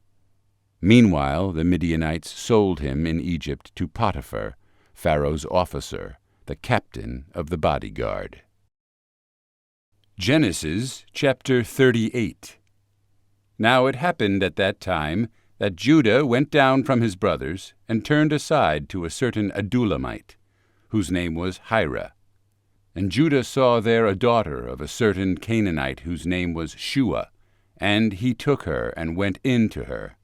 So she conceived and bore a son, and he named him Then she conceived again and bore a son, and she named him Onan. And she bore still another son, and she named him Shelah. And it was at Chezib that she bore him. Then Judah took a wife for his firstborn, and her name was Tamar. But Judah's firstborn, was evil in the sight of Yahweh, so Yahweh put him to death. Then Judah said to Onan, Go into your brother's wife, and perform your duty as a brother-in-law to her, and raise up a seed for your brother. And Onan knew that the seed would not be his. And it happened that when he went in to his brother's wife, he wasted it on the ground, in order not to give seed to his brother. But what he did was displeasing in the sight of Yahweh, so he put him to death also. Then Judah said to his daughter-in-law Tamar, Live as a widow in your father's house until my son Shelah grows up, for he thought, I am afraid lest he also die like his brothers. So Tamar went and lived in her father's house. And after a considerable time, Shua's daughter, the wife of Judah, died. Then Judah was comforted, and he went up to his sheep shearers at Timnah, he and his friend Hira the Adullamite. Then it was told to Tamar, Behold, your father-in-law is going up to Timnah to shear his sheep. So she removed her widow's garments from herself and covered herself with a veil and wrapped herself. And she sat at the entrance of Enaim, which is on the road to Timnah, for she saw that Shelah had grown up, and she had not been given to him as a wife. Then Judah saw her, and he thought she was a harlot, for she had covered her face. So he turned aside to her by the road and said, Here now, let me come in to you, for he did not know that she was his daughter-in-law. And she said, What will you give me, that you may come in to me? He said, therefore, I will send you a young goat from the flock. She said, moreover, Will you give a pledge until you send it? Then he said, What pledge shall I give you? And she said, Your signet and your cord, and your staff that is in your hand. So he gave them to her and went in to her, and she conceived by him. Then she arose and went, and she removed her veil from herself and put on her widow's garments. Then Judah sent the young goat by his friend the Adullamite to take the pledge from the woman's hand, but he did not find her. So he asked the men of her place, saying, Where is the colt prostitute who was by the road at Enaim? But they said, There has been no colt prostitute here. So he returned to Judah and said, I did not find her. And furthermore, the men of the place said, There has been no colt prostitute here. Then Judah said, Let her keep them, lest we become a laughing stock. Behold, I sent this young goat, but you did not find her. Now it happened, about 3 months later, that it was told to Judah, saying, Your daughter-in-law Tamar has played the harlot, and behold, she is also with child by harlotry. Then Judah said, Bring her out, and let her be burned. It was while she was being brought out that she sent to her father-in-law, saying, I am with child by the man to whom these things belong. And she said, Please recognize this and see, whose signet ring and cords and staff are these? And Judah recognized them and said, She is more righteous than I, inasmuch as I did not give her to my son Shelah. And he did not know her again. Now it happened at the time she was giving birth that, behold, there were twins in her womb. And it happened while she was giving birth, one put out a hand, and the midwife took and tied a scarlet thread on his hand, saying, This one came out first. And then it happened, as he drew back his hand, that, behold, his brother came out. So she said, What a breach you have made for yourself. So he was named Perez. Afterward his brother came out, who had the scarlet thread on his hand, and he was named Zerah. Genesis chapter 39. Now Joseph was brought down to Egypt, and Potiphar, an Egyptian official of Pharaoh, the captain of the bodyguard, bought him from the Ishmaelites who had brought him down there. And Yahweh was with Joseph, so he became a successful man, and he was in the house of his master the Egyptian. Now his master saw that Yahweh was with him, and how Yahweh caused all that he did to succeed in his hand. So Joseph found favor in his sight, and attended on him. And he appointed him overseer over his house, and all that he owned he gave in his hand. Now it happened that from the time he appointed him overseer in his house and over all that he owned, Yahweh blessed the Egyptian's house on account of Joseph. Thus the blessing of Yahweh was upon all that he owned, in the house and in the field. So he left everything he owned in Joseph's hand, and with him there he did not concern himself with anything except the food which he ate. Now Joseph was beautiful in form and beautiful in appearance. And it happened after these events that his master's wife set her eyes on Joseph and said, Lie with me. But he refused and said to his master's wife, Behold with me here My master does not concern himself with anything in the house, and he has given all that he owns into my hand. There is no one greater in this house than I, and he has withheld nothing from me except you, because you are his wife. How then could I do this great evil and sin against God?" So it happened that as she spoke to Joseph day after day, he did not listen to her to lie beside her or be with her. Now it happened one day that he went into the house to do his work, and none of the men of the household was there inside. Then she seized him by his garment, saying, "Lie with me." And he left his garment in her hand, and fled and went outside. Now it happened, when she saw that he had left his garment in her hand, and had fled outside, that she called to the men of her household, and spoke to them, saying, "See, he has brought in a Hebrew to us to laugh at us. He came in to me to lie with me, and I screamed. Now it happened that when he heard that I raised my voice and screamed, he left his garment beside me and fled and went outside." And she placed his garment beside her until his master came home. Then she spoke to him with these words, saying, "The Hebrew slave whom you brought to us came in to me to laugh at me. And as I raised my voice and screamed, he left his garment beside me and fled outside." Now it happened that when his master heard the words of his wife, which she spoke to him, saying, "This is what your slave did to me," his anger burned. So Joseph's master took him and put him into the jail, the place where the king's prisoners were confined, and he was there in the jail. But Yahweh was with Joseph, and extended loving kindness to him, and gave him favor in the sight of the chief jailer. So the chief jailer gave into the hand of Joseph all the prisoners who were in the jail, so that whatever was done there, he was the one who did it. The chief jailer did not supervise anything under Joseph's hand, because Yahweh was with him, and whatever he did, Yahweh made to succeed. Genesis chapter 40. Now it happened that after these things the cupbearer and the baker for the king of Egypt offended their lord, the king of Egypt, and Pharaoh was furious with his two officials, the chief cupbearer and the chief baker. So he put them in confinement in the house of the captain of the bodyguard in the jail, the same place where Joseph was imprisoned.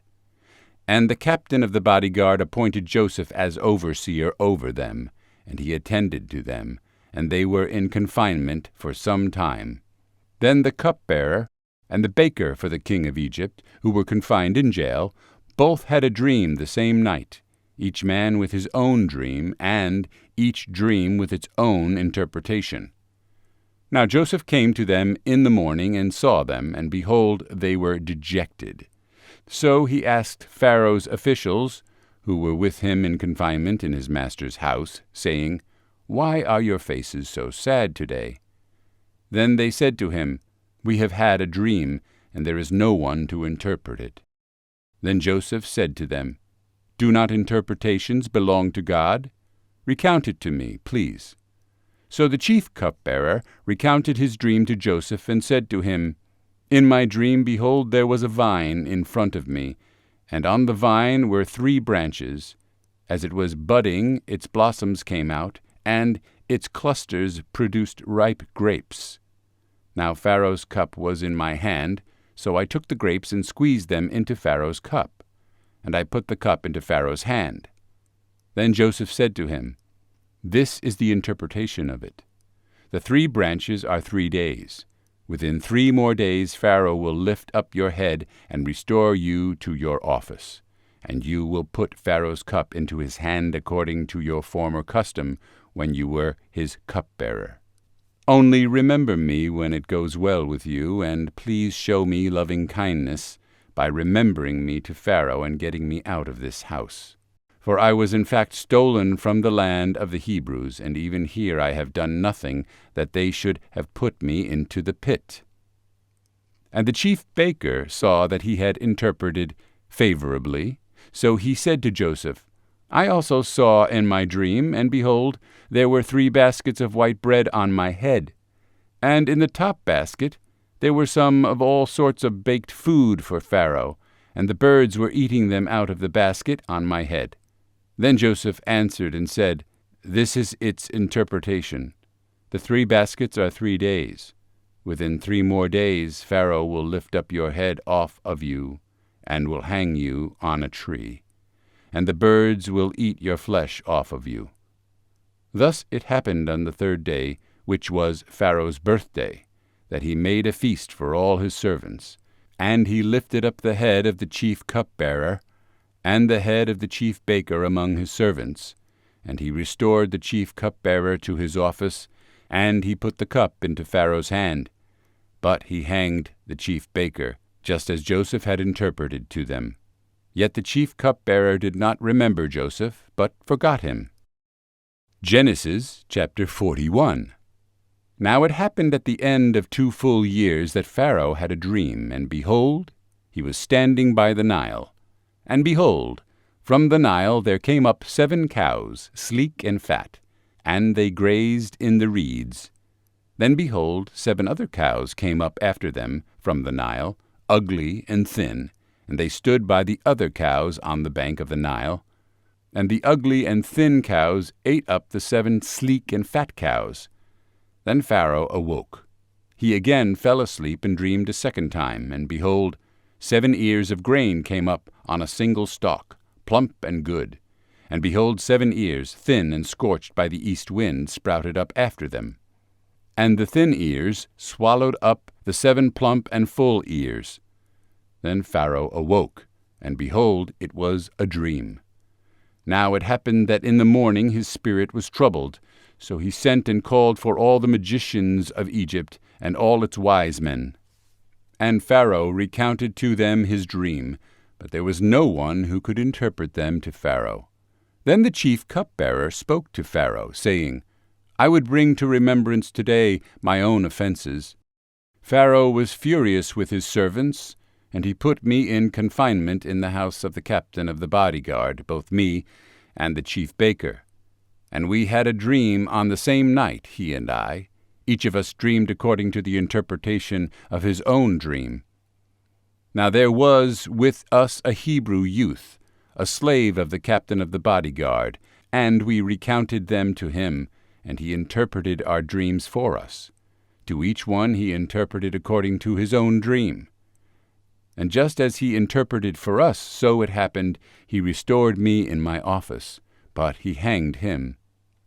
Then Pharaoh sent and called for Joseph, and they rushed him out of the pit. And he shaved himself and changed his clothes, and he came to Pharaoh. And Pharaoh said to Joseph, "I have had a dream, but no one can interpret it. Yet I have heard it said about you, that you hear a dream, and that you can interpret it." Joseph then answered Pharaoh, saying, "It is not in me. God will answer concerning the welfare of Pharaoh."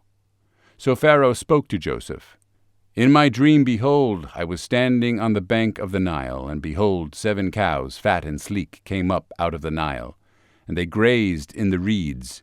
And behold, 7 other cows came up after them, poor and very ugly and lean, such as I had never seen in all the land of Egypt in regard to ugliness. And the lean and ugly cows ate up the first 7 fat cows. But they devoured them, and yet it could not be known that they had devoured them, for they were just as ugly as before. Then I awoke. Then I saw also in my dream, and behold, 7 ears, full and good, came up on a single stalk. And behold, 7 ears, withered, thin, and scorched by the east wind, sprouted up after them. And the thin ears swallowed the 7 good ears. So I told it to the magicians, but there was no one who could declare it to me. Then Joseph said to Pharaoh, "Pharaoh's dreams are one and the same. God has declared to Pharaoh what he is about to do. The 7 good cows are 7 years, and the 7 good ears are 7 years. The dreams are one and the same. And the 7 lean and ugly cows that came up after them are 7 years. And the 7 lean ears scorched by the east wind will be 7 years of famine.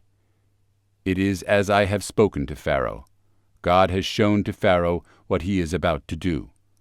Behold, 7 years of great abundance are coming in all the land of Egypt, and after them 7 years of famine will arise, and all the abundance will be forgotten in the land of Egypt.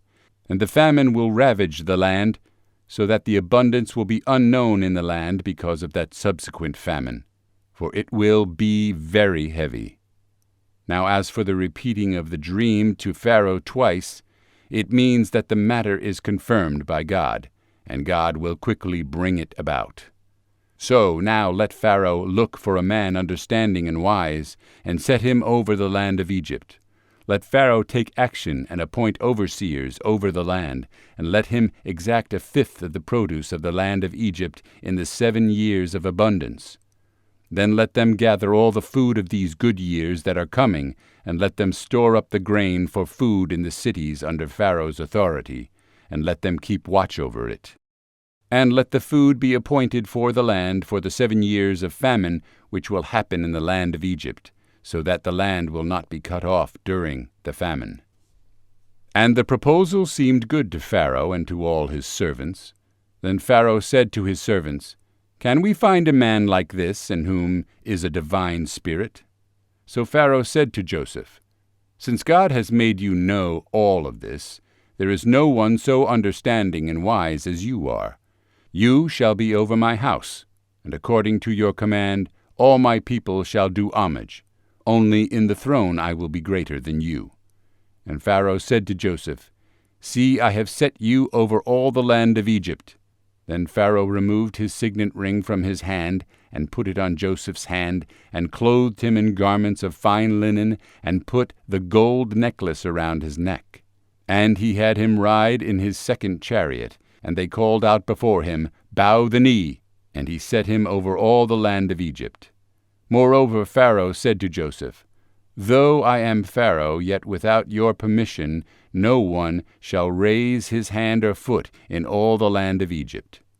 Then Pharaoh named Joseph Zaphanath-Paneah, and he gave him Asenath, the daughter of Potiphera, priest of On, as a wife. And Joseph went forth over the land of Egypt. Now Joseph was 30 years old when he stood before Pharaoh, king of Egypt. And Joseph went out from the presence of Pharaoh and passed through all the land of Egypt. And during the 7 years of plenty the land brought forth abundantly. So he gathered all the food of these 7 years which happened in the land of Egypt, and placed the food in the cities. He placed in every city the food from its own surrounding fields. Thus Joseph stored up grain in great abundance, like the sand of the sea, until he stopped measuring it, for it was beyond measure. Now therefore the year of famine came. 2 sons were born to Joseph, whom Asenath, the daughter of Potiphera, priest of On, bore to him. And Joseph named the firstborn Manasseh, for he said, "God has made me forget all my trouble and all my father's household." And he named the second Ephraim, for he said, "God has made me fruitful in the land of my affliction." Then the 7 years of plenty which had been in the land of Egypt came to an end, and the 7 years of famine began to come, just as Joseph had said. So there was famine in all the lands, but in all the land of Egypt there was bread.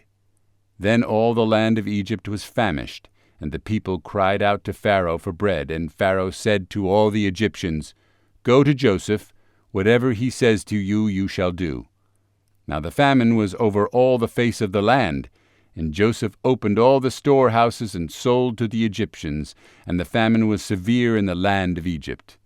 Now all the earth also came to Egypt to buy grain from Joseph, because the famine was severe in all the earth. Genesis chapter 42. Now Jacob saw that there was grain in Egypt, and Jacob said to his sons, "Why are you staring at one another?" Then he said, "Behold, I have heard that there is grain in Egypt.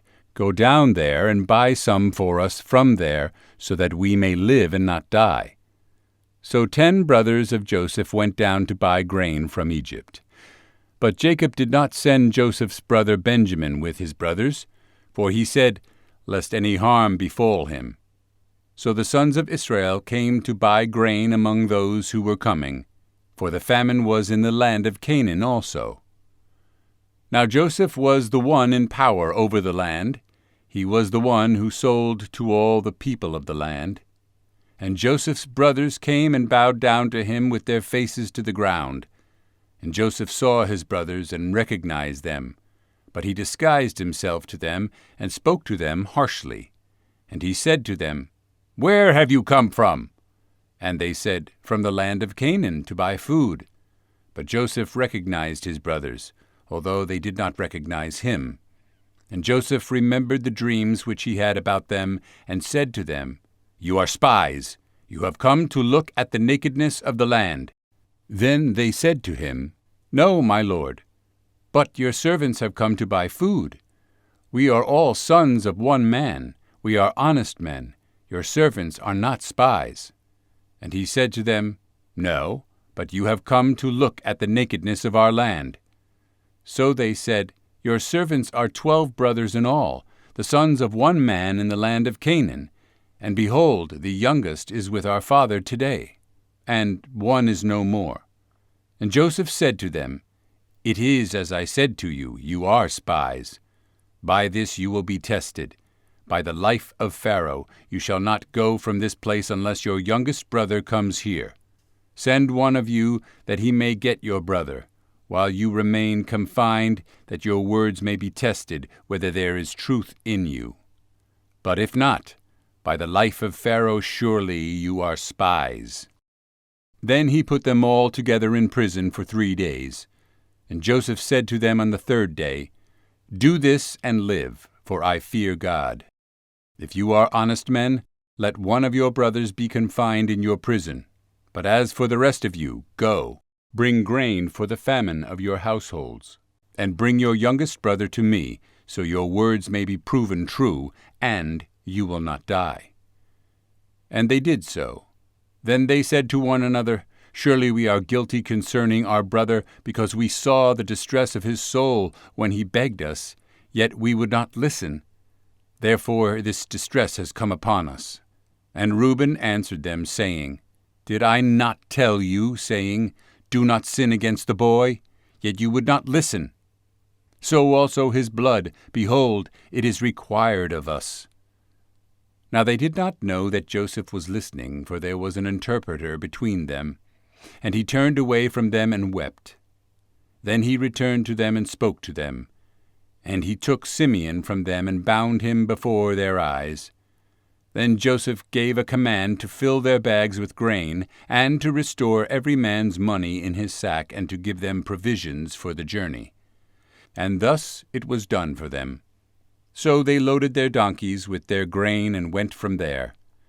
Then one of them opened his sack to give his donkey fodder at the lodging place. And he saw his money, and behold, it was in the mouth of his sack. So he said to his brothers, "My money has been returned, and behold, it is even in my sack." And their hearts sank, and they turned trembling to one another, saying, "What is this that God has done to us?" Then they came to their father Jacob in the land of Canaan, and told him all that had happened to them, saying, "The man, the lord of the land, spoke harshly with us, and took us for spies of the country. So we said to him, 'We are honest men, we are not spies. We are 12 brothers, sons of our father. One is no more, and the youngest is with our father today in the land of Canaan.' Then the man, the lord of the land, said to us, 'By this I will know that you are honest men. Leave one of your brothers with me, and take grain for the famine of your households, and go. But bring your youngest brother to me, that I may know that you are not spies, but honest men. I will give your brother to you, and you may trade in the land.'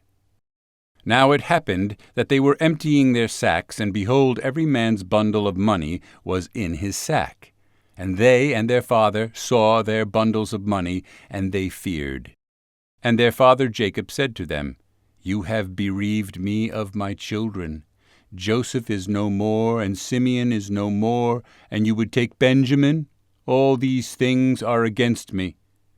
Then Reuben spoke to his father, saying, 'You may put my 2 sons to death, if I do not bring him back to you. Put him in my hand, and I will return him to you.' But Jacob said, My son shall not go down with you, for his brother is dead, and he alone remains. If harm should befall him on the journey on which you are going, then you will bring my gray hair down to Sheol in sorrow. Genesis chapter 43. Now the famine was heavy in the land, and it happened when they had finished eating the grain which they had brought from Egypt, that their father said to them, Go back, buy us a little food. Judah spoke to him, however, saying, The man solemnly warned us, saying, You shall not see my face unless your brother is with you. If you send our brother with us, we will go down and buy you food. But if you do not send him, we will not go down, for the man said to us, You will not see my face unless your brother is with you. Then Israel said, Why did you treat me so badly by telling the man whether you still had another brother? But they said, The man questioned particularly about us and our kin, saying, Is your father still alive? Have you another brother? So we told him concerning these things. Could we possibly have known that he would say, Bring your brother down? Then Judah said to his father Israel, Send the boy with me, and we will arise and go, that we may live and not die, we as well as you and our little ones. I myself will be the guarantee for him. From my hand you may require him. If I do not bring him back to you and set him before you, then I shall bear the sin before you all my days. For if we had not delayed, surely by now we could have returned twice. Then their father Israel said to them, If it must be so, then do this. Take some of the best products of the land in your bags, and bring them down to the man as a present, a little balm and a little honey, aromatic gum and myrrh, pistachio nuts and almonds. Now take double the money in your hand, and take back in your hand the money that was put back in the mouth of your sacks. Perhaps it was a mistake. And take your brother also, and arise, return to the man. And may God Almighty grant you compassion before the man, so that he will release to you your other brother and Benjamin. And as for me, if I am bereaved of my children, I am bereaved. So the men took this present, and they took double the money in their hand, and Benjamin, and they arose and went down to Egypt, and stood before Joseph. Then Joseph saw Benjamin with them, and said to his house steward, Bring the men into the house, and slay an animal and prepare it, for the men are to eat with me at noon. So the man did as Joseph said, and brought the men to Joseph's house. And the men were afraid because they were brought to Joseph's house. And they said, It is because of the money that was returned in our sacks the first time that we are being brought in, that he may seek occasion against us, and fall upon us, and take us for slaves with our donkeys. So they came near to Joseph's house steward, and spoke to him at the entrance of the house. And they said, Oh, my lord, we indeed came down the first time to buy food. And it happened when we came to the lodging place that we opened our sacks, and behold, each man's money was in the mouth of his sack, our money in full. So we have brought it back in our hand. We have also brought down other money in our hand to buy food. We do not know who put our money in our sacks. And he said, Be well, do not be afraid. Your God and the God of your father has given you treasure in your sacks. Your money has come to me. Then he brought Simeon out to them. Then the man brought the men into Joseph's house and gave them water, and they washed their feet, and he gave their donkeys fodder. So they prepared the present for Joseph's coming at noon, for they had heard that they were to eat a meal there. Then Joseph came home, and they brought into the house to him the present which was in their hand, and bowed to the ground before him. And he asked them about their well-being, and said, Is your old father well, of whom you spoke? Is he still alive? And they said, Your servant our father is well, he is still alive. They bowed down and prostrated themselves. Then he lifted his eyes, and saw his brother Benjamin, his mother's son, And he said, Is this your youngest brother of whom you spoke to me? And he said, May God be gracious to you, my son. And Joseph hurried out, for he was deeply stirred with compassion over his brother. And he sought a place to weep. And he entered his chamber and wept there. Then he washed his face and came out. And he restrained himself and said, Set the meal. So they set the meal for him by himself, and for them by themselves, and for the Egyptians who ate with him by themselves, because the Egyptians could not eat bread with the Hebrews, for that is an abomination to the Egyptians. And they were seated before him, the firstborn according to his birthright, and the youngest according to his youth. And the men looked at one another in astonishment. And he took portions to them from his own table, but Benjamin's portion was 5 times greater than any of theirs. So they feasted and drank freely with him. Genesis chapter 44. Then he commanded his house steward, saying, Fill the men's sacks with food, as much as they can carry, and put each man's money in the mouth of his sack. Now put my cup, the silver cup, in the mouth of the sack of the youngest, and his money for the grain. And he did as Joseph had told him. As the morning light broke, the men were sent away, they with their donkeys. Now they had just gone out of the city, and were not far off, when Joseph said to his house steward, Arise, pursue the men. You shall overtake them, and say to them, Why have you repaid evil for good? Is not this the one from which my Lord drinks, and which he indeed uses to interpret omens? You have done evil in doing this. So he overtook them, and spoke these words to them. And they said to him, Why does my Lord speak such words as these? Far be it from your servants to do such a thing. Behold, the money which we found in the mouth of our sacks we have brought back to you from the land of Canaan. How then could we steal silver or gold from your Lord's house? With whomever of your servants it is found, let him die, and we also will be my Lord's slaves. So he said, Now let it also be according to your words. He with whom it is found shall be my slave, but the rest of you shall be innocent. Then they hurried. Each man brought his sack down to the ground, and each man opened his sack. So he searched, beginning with the oldest and ending with the youngest, and the cup was found in Benjamin's sack. Then they tore their clothes, and each man loaded his donkey and returned to the city. Then Judah and his brothers came to Joseph's house, and he was still there. So they fell to the ground before him, and Joseph said to them, What is this deed that you have done? Do you not know that such a man as I can indeed interpret omens? So Judah said, What can we say to my lord? What can we speak? And how can we justify ourselves?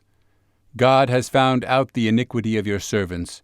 Behold, we are my lord's slaves, both we and the one in whose possession the cup has been found. But he said, Far be it from me to do this. The man in whose possession the cup has been found, he shall be my slave. But as for you, go up in peace to your father. Then Judah came near to him and said, O my lord, may your servant please speak a word in my lord's ears, and do not be angry with your servant, for you are equal to Pharaoh. My lord asked his servants, saying, Have you a father or a brother? And we said to my lord, We have an old father and a little child of his old age. Now his brother is dead, so he alone is left of his mother, and his father loves him. Then you said to your servants, Bring him down to me that I may set my eyes on him. And we said to my lord, The boy cannot leave his father. If he should leave his father would die. You said to your servants, however, If your youngest brother does not come down with you, you will not see my face again. Thus it happened that when we went up to your servant my father, we told him the words of my lord, and our father said, Go back, buy us a little food. But we said, We cannot go down. If our youngest brother is with us, then we will go down. For we cannot see the man's face if our youngest brother is not with us. And your servant my father said to us, You know that my wife bore me 2 sons, and the one went out from me, and I said, Surely he is torn to pieces, and I have not seen him since. If you take this one also from me, and harm befalls him, you will bring my gray hair down to Sheol in evil. So now, when I come to your servant my father, and the boy is not with us, and his life is bound up in the boy's life, so it will be that when he sees that the boy is not with us, he will die. Thus your servants will bring the gray hair of your servant our father down to Sheol in sorrow. For your servant became a guarantee for the boy to my father, saying, If I do not bring him back to you, then I shall bear the sin before my father all my days. So now please let your servant remain instead of the boy as a slave to my lord, and let the boy go up with his brothers. For how shall I go up to my father if the boy is not with me, lest I see the evil that would overtake my father? Genesis chapter 45. Then Joseph could not restrain himself before all those who stood by him, and he called out, Have everyone go out from me. So there was no man with him when Joseph made himself known to his brothers. Then he wept loudly, and the Egyptians heard it, and the household of Pharaoh heard it. Then Joseph said to his brothers, I am Joseph. Is my father still alive? But his brothers could not answer him, for they were terrified at his presence. Then Joseph said to his brothers, Please come near to me. And they came near, and he said, I am Joseph your brother, whom you sold into Egypt. So now do not be grieved or angry with yourselves because you sold me here, for God sent me before you to preserve life. For the famine has been in the land these 2 years, and there are still 5 years in which there will be neither plowing nor harvesting. So God sent me before you to establish for you a remnant in the earth, and to keep you alive for a great remnant of survivors. So now it was not you who sent me here, but God. And he has set me as a father to Pharaoh, and lord of all his household, and ruler over all the land of Egypt. Hurry and go up to my father, and say to him, Thus says your son Joseph, God has set me as lord of all Egypt. Come down to me, do not delay, and you shall live in the land of Goshen, and you shall be near me, you and your children and your children's children, and your flocks and your herds, and all that you have. There I will also provide for you, for there are still 5 years of famine to come, lest you and your household and all that you have be impoverished. And behold, your eyes see, and the eyes of my brother Benjamin see, that it is my mouth which is speaking to you. So you must tell my father of all my glory in Egypt, and all that you have seen, and you must hurry and bring my father down here. Then he fell on his brother Benjamin's neck and wept, and Benjamin wept on his neck. He kissed all his brothers and wept on them, and afterward his brothers talked with him. Now the news was heard in Pharaoh's house, saying, Joseph's brothers have come. And it was good in the sight of Pharaoh, and in the sight of his servants. Then Pharaoh said to Joseph, Say to your brothers, Do this, load your beasts, and go to the land of Canaan, and take your father and your households, and come to me, and I will give you the best of the land of Egypt, and you will eat of the fat of the land. Now you are commanded, Do this. Take wagons from the land of Egypt for your little ones and for your wives, and bring your father and come. Now do not concern yourselves with your goods, for the best of all the land of Egypt is yours. Then the sons of Israel did so, and Joseph gave them wagons according to the command of Pharaoh, and he gave them provisions for the journey. To each of them he gave changes of garments, but to Benjamin he gave 300 pieces of silver, and 5 changes of garments.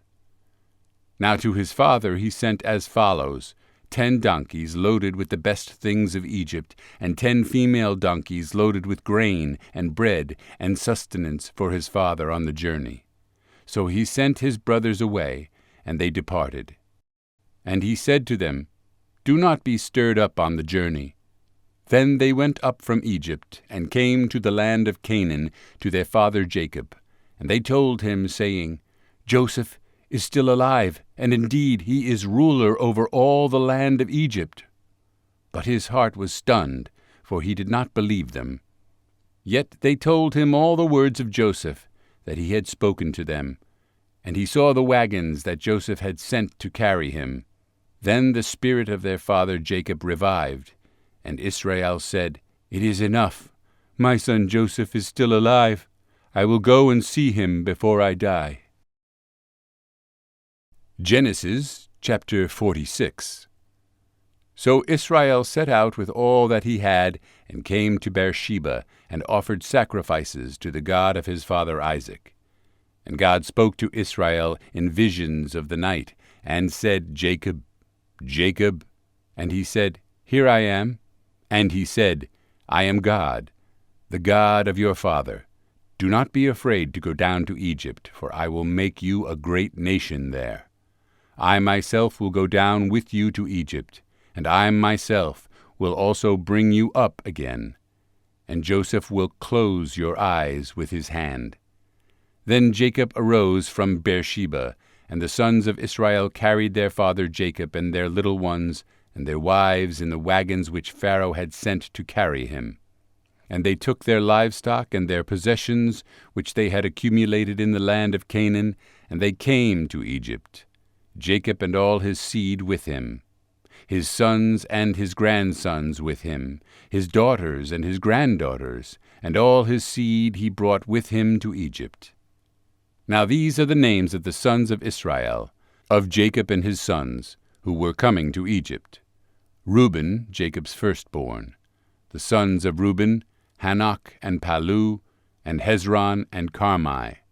The sons of Simeon, Jemuel, and Jamin, and Ohad, and Jachin, and Zohar, and Shaul, the son of a Canaanite woman. The sons of Levi, Gershon, Kohath, and Merari. The sons of Judah, and Onan, and Shelah, and Perez, and Zerah. But and Onan died in the land of Canaan. And the sons of Perez were Hezron and Hamul. The sons of Issachar, Tola, and Puvah, and Iab, and Shimron. The sons of Zebulun, Sered, and Elon, and Jaleel. These are the sons of Leah, whom she bore to Jacob in Paddan Aram, with his daughter Dinah. All his sons and his daughters numbered 33.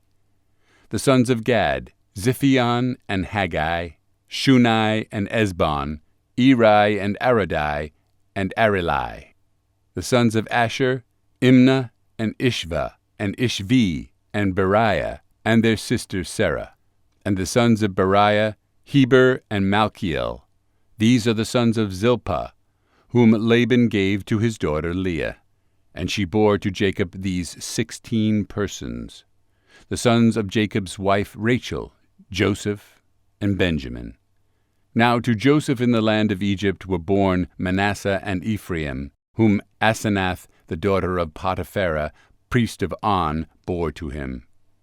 The sons of Benjamin, Bela and Becher and Ashbel, Gera and Naaman, Ehi and Rosh, Muppim and Huppim and Ard. These are the sons of Rachel, who were born to Jacob. There were 14 persons in all. The sons of Dan, Hushim. The sons of Naphtali, Jazeel, and Gunai, and Jezer, and Shillem. These are the sons of Bilhah, whom Laban gave to his daughter Rachel. And she bore these to Jacob. There were 7 persons in all the persons belonging to Jacob, who came to Egypt, who came out of his loins, excluding the wives of Jacob's sons, were 66 persons in all. And the sons of Joseph, who were born to him in Egypt, were 2. All the persons of the house of Jacob who came to Egypt were 70. Now he sent Judah before him to Joseph, to point out the way before him to Goshen. And they came into the land of Goshen. And Joseph harnessed his chariot, and went up to Goshen to meet his father Israel. As soon as he appeared before him, he fell on his neck and wept on his neck a long time. Then Israel said to Joseph, Now I can die, since I have seen your face, that you are still alive.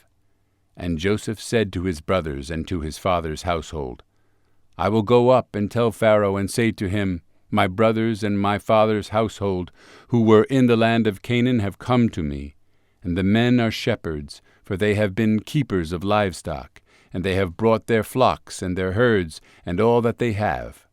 And it will be when Pharaoh calls you and says, What is your occupation?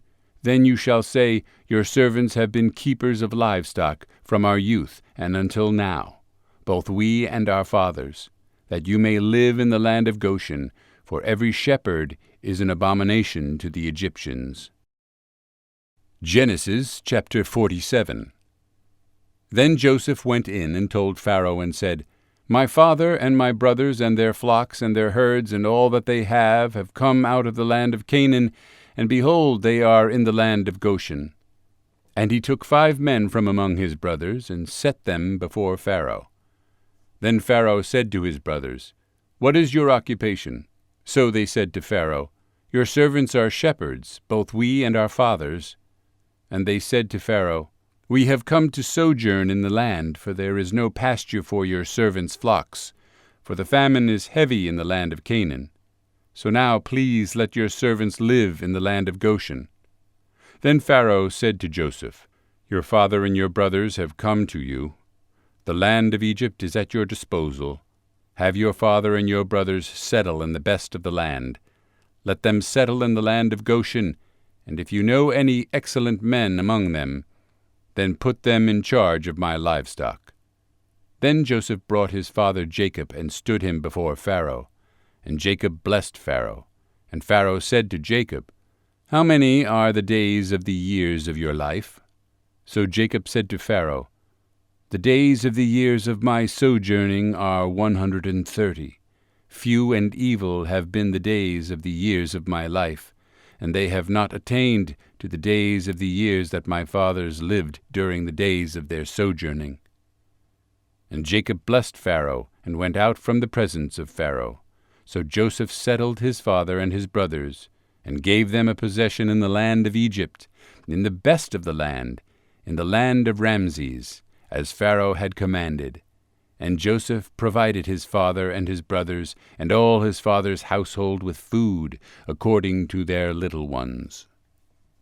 Now there was no food in all the land, because the famine was very heavy, so that the land of Egypt and the land of Canaan languished because of the famine.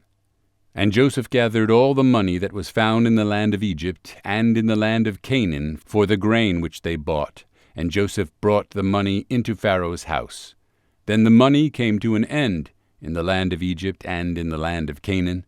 So all the Egyptians came to Joseph and said, Give us food, for why should we die in your presence? For our money is gone. Then Joseph said, Give up your livestock, and I will give you food for your livestock, since your money is gone. So they brought their livestock to Joseph, and Joseph gave them food in exchange for the horses and the flocks and the herds and the donkeys, and he fed them with food in exchange for all their livestock that year. Then that year came to an end, and they came to him the next year and said to him, We will not hide from my lord that our money has come to an end, and the livestock are my lord's. There is nothing left for my lord except our bodies and our land. Why should we die before your eyes, both we and our land? Buy us and our land for food, and we and our land will be slaves to Pharaoh. So give us seed, that we may live and not die, and that the land may not be desolate. So Joseph bought all the land of Egypt for Pharaoh, for every Egyptian sold his field because the famine was severe upon them. Thus the land became Pharaoh's. As for the people, he moved them to the cities from one end of Egypt's border to the other end.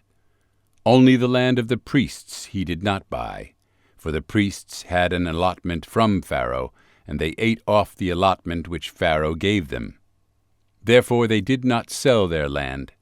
Then Joseph said to the people, Behold, I have today bought you and your land for Pharaoh. Now here is seed for you, and you may sow the land. And it will be at the harvest you shall give 1/5 to Pharaoh, and 4/5 shall be your own for seed of the field, and for your food, and for those of your households, and as food for your little ones. So they said, You have kept us alive.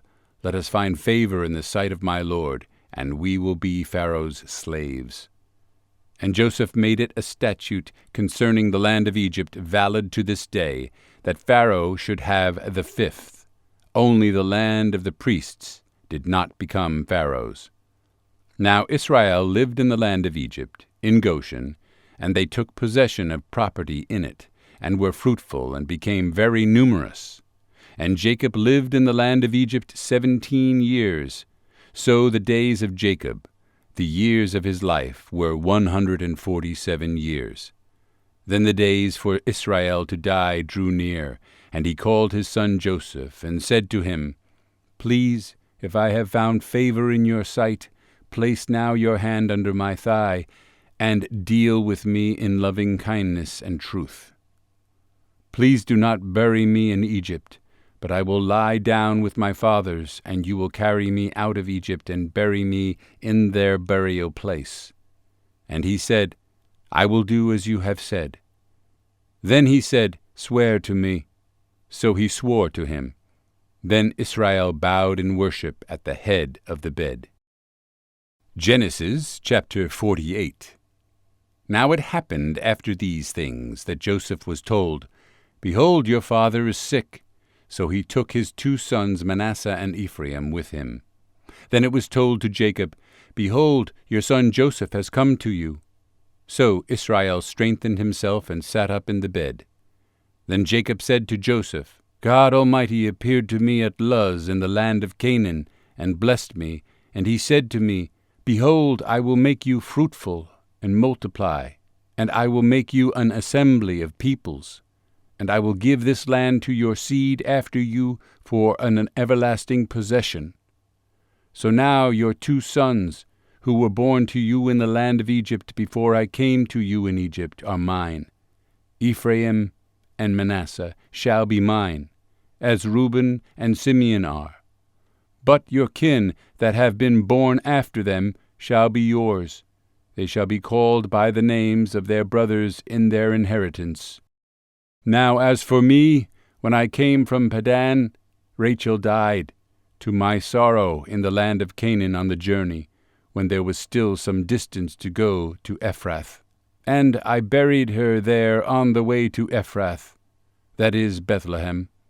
Then Israel saw Joseph's sons, and said, Who are these? And Joseph said to his father, They are my sons, whom God has given me here. So he said, Bring them to me, please, that I may bless them. Now the eyes of Israel were so dim from age that he could not see. Then Joseph brought them close to him, and he kissed them and embraced them. Then Israel said to Joseph, I never expected to see your face, and behold, God has let me see your seed as well. Then Joseph took them from his knees, and bowed with his face to the ground. And Joseph took them both, Ephraim with his right hand toward Israel's left, and Manasseh with his left hand toward Israel's right, and brought them close to him. But Israel stretched out his right hand, and laid it on the head of Ephraim, who was the younger, and his left hand on Manasseh's head, crossing his hands, although Manasseh was the firstborn.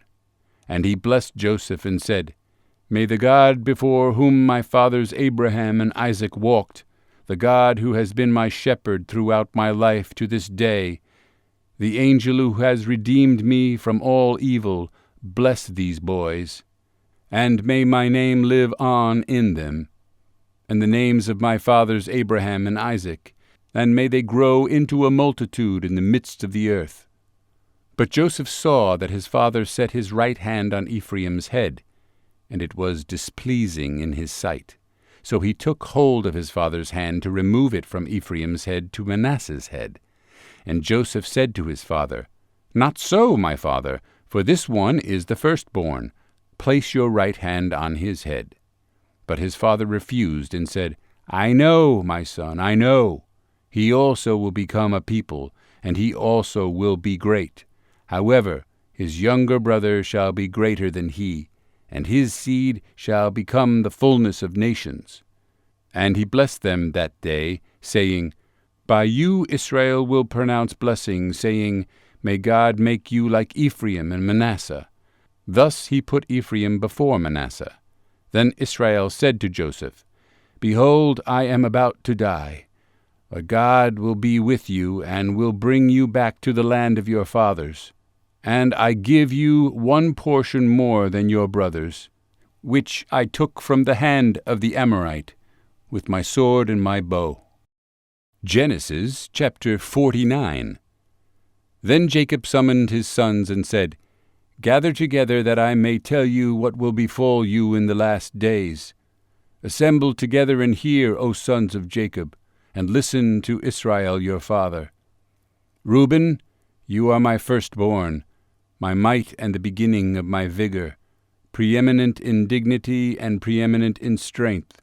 Uncontrolled as water, you shall not have preeminence, because you went up to your father's bed. Then you defiled it. He went up to my couch. Simeon and Levi are brothers. Their swords are implements of violence. Let my soul not enter into their counsel. Let not my glory be united with their assembly, because in their anger they killed men, and in their self-will they hamstrung oxen.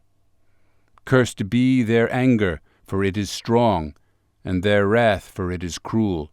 I will divide them amongst Jacob, and scatter them in Israel. Judah, as for you, your brothers shall praise you. Your hand shall be on the neck of your enemies. Your father's sons shall bow down to you. Judah is a lion's whelp. From the prey, my son, you have gone up. He crouches, he lies down as a lion, and as a lioness who dares rouse him up. The scepter shall not depart from Judah, nor the ruler's staff from between his feet, until Shiloh comes, and to him shall be the obedience of the peoples.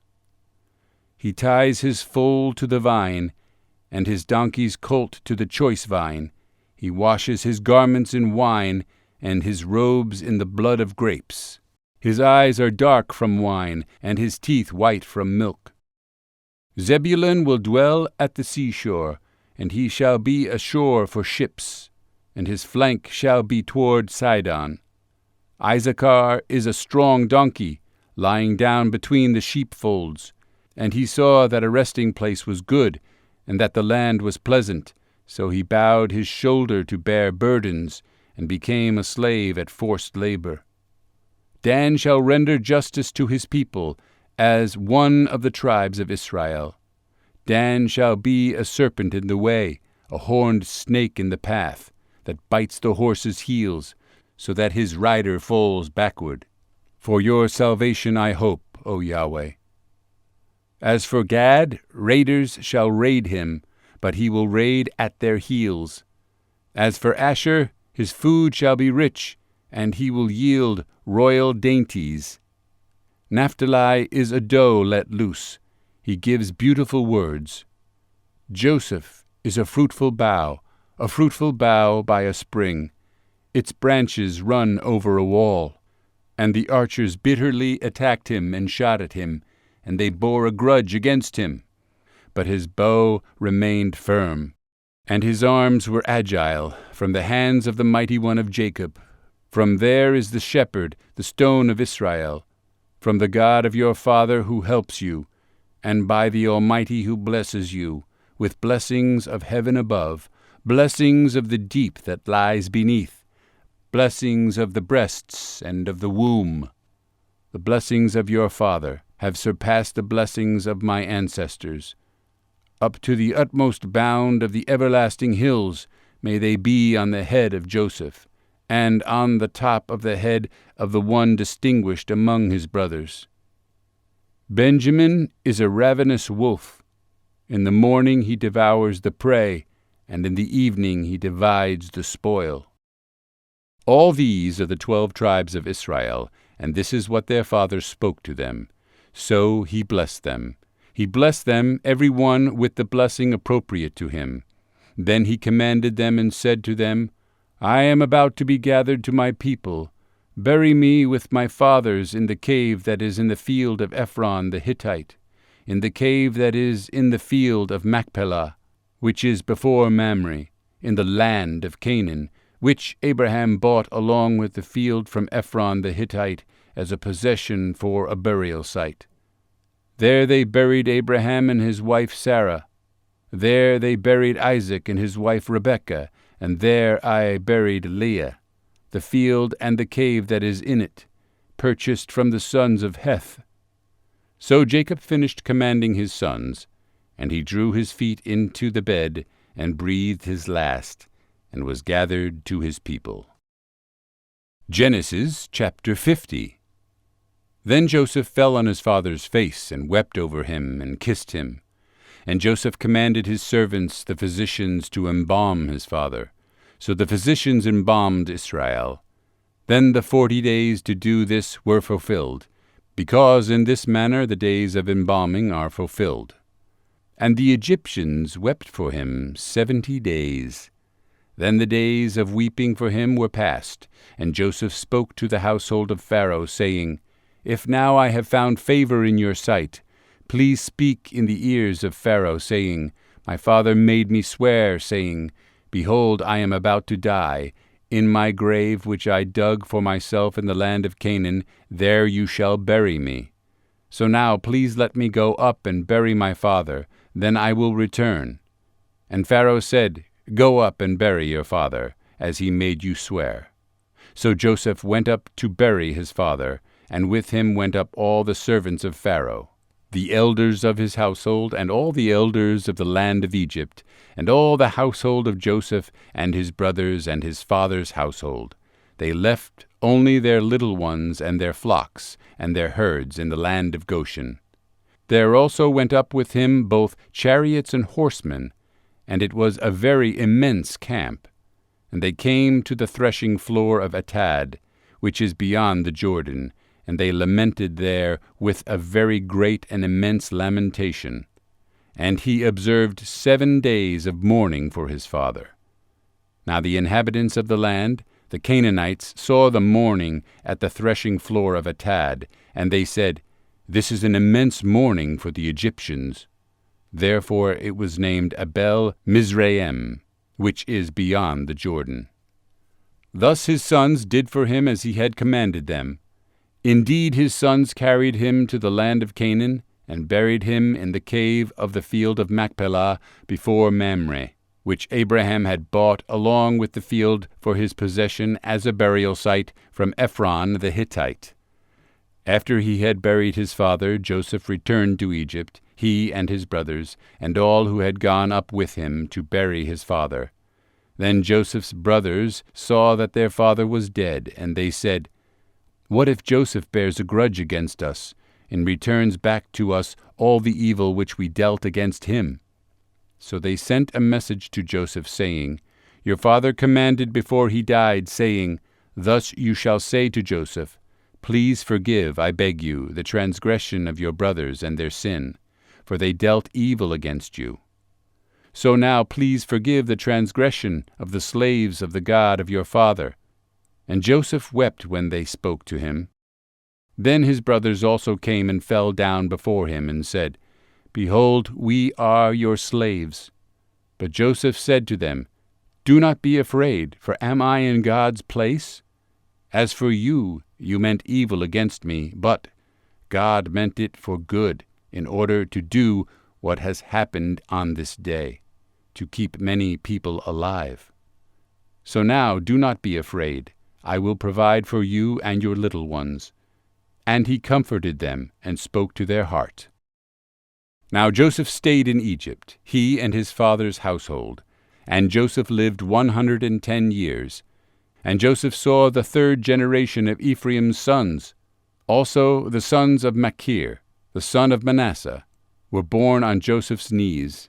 And Joseph said to his brothers, I am about to die, but God will surely take care of you and bring you up from this land to the land which he swore to Abraham, to Isaac, and to Jacob.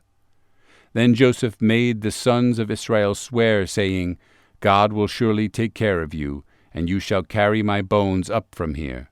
So Joseph died at the age of 110 years, and they embalmed him, and he was placed in a coffin in Egypt.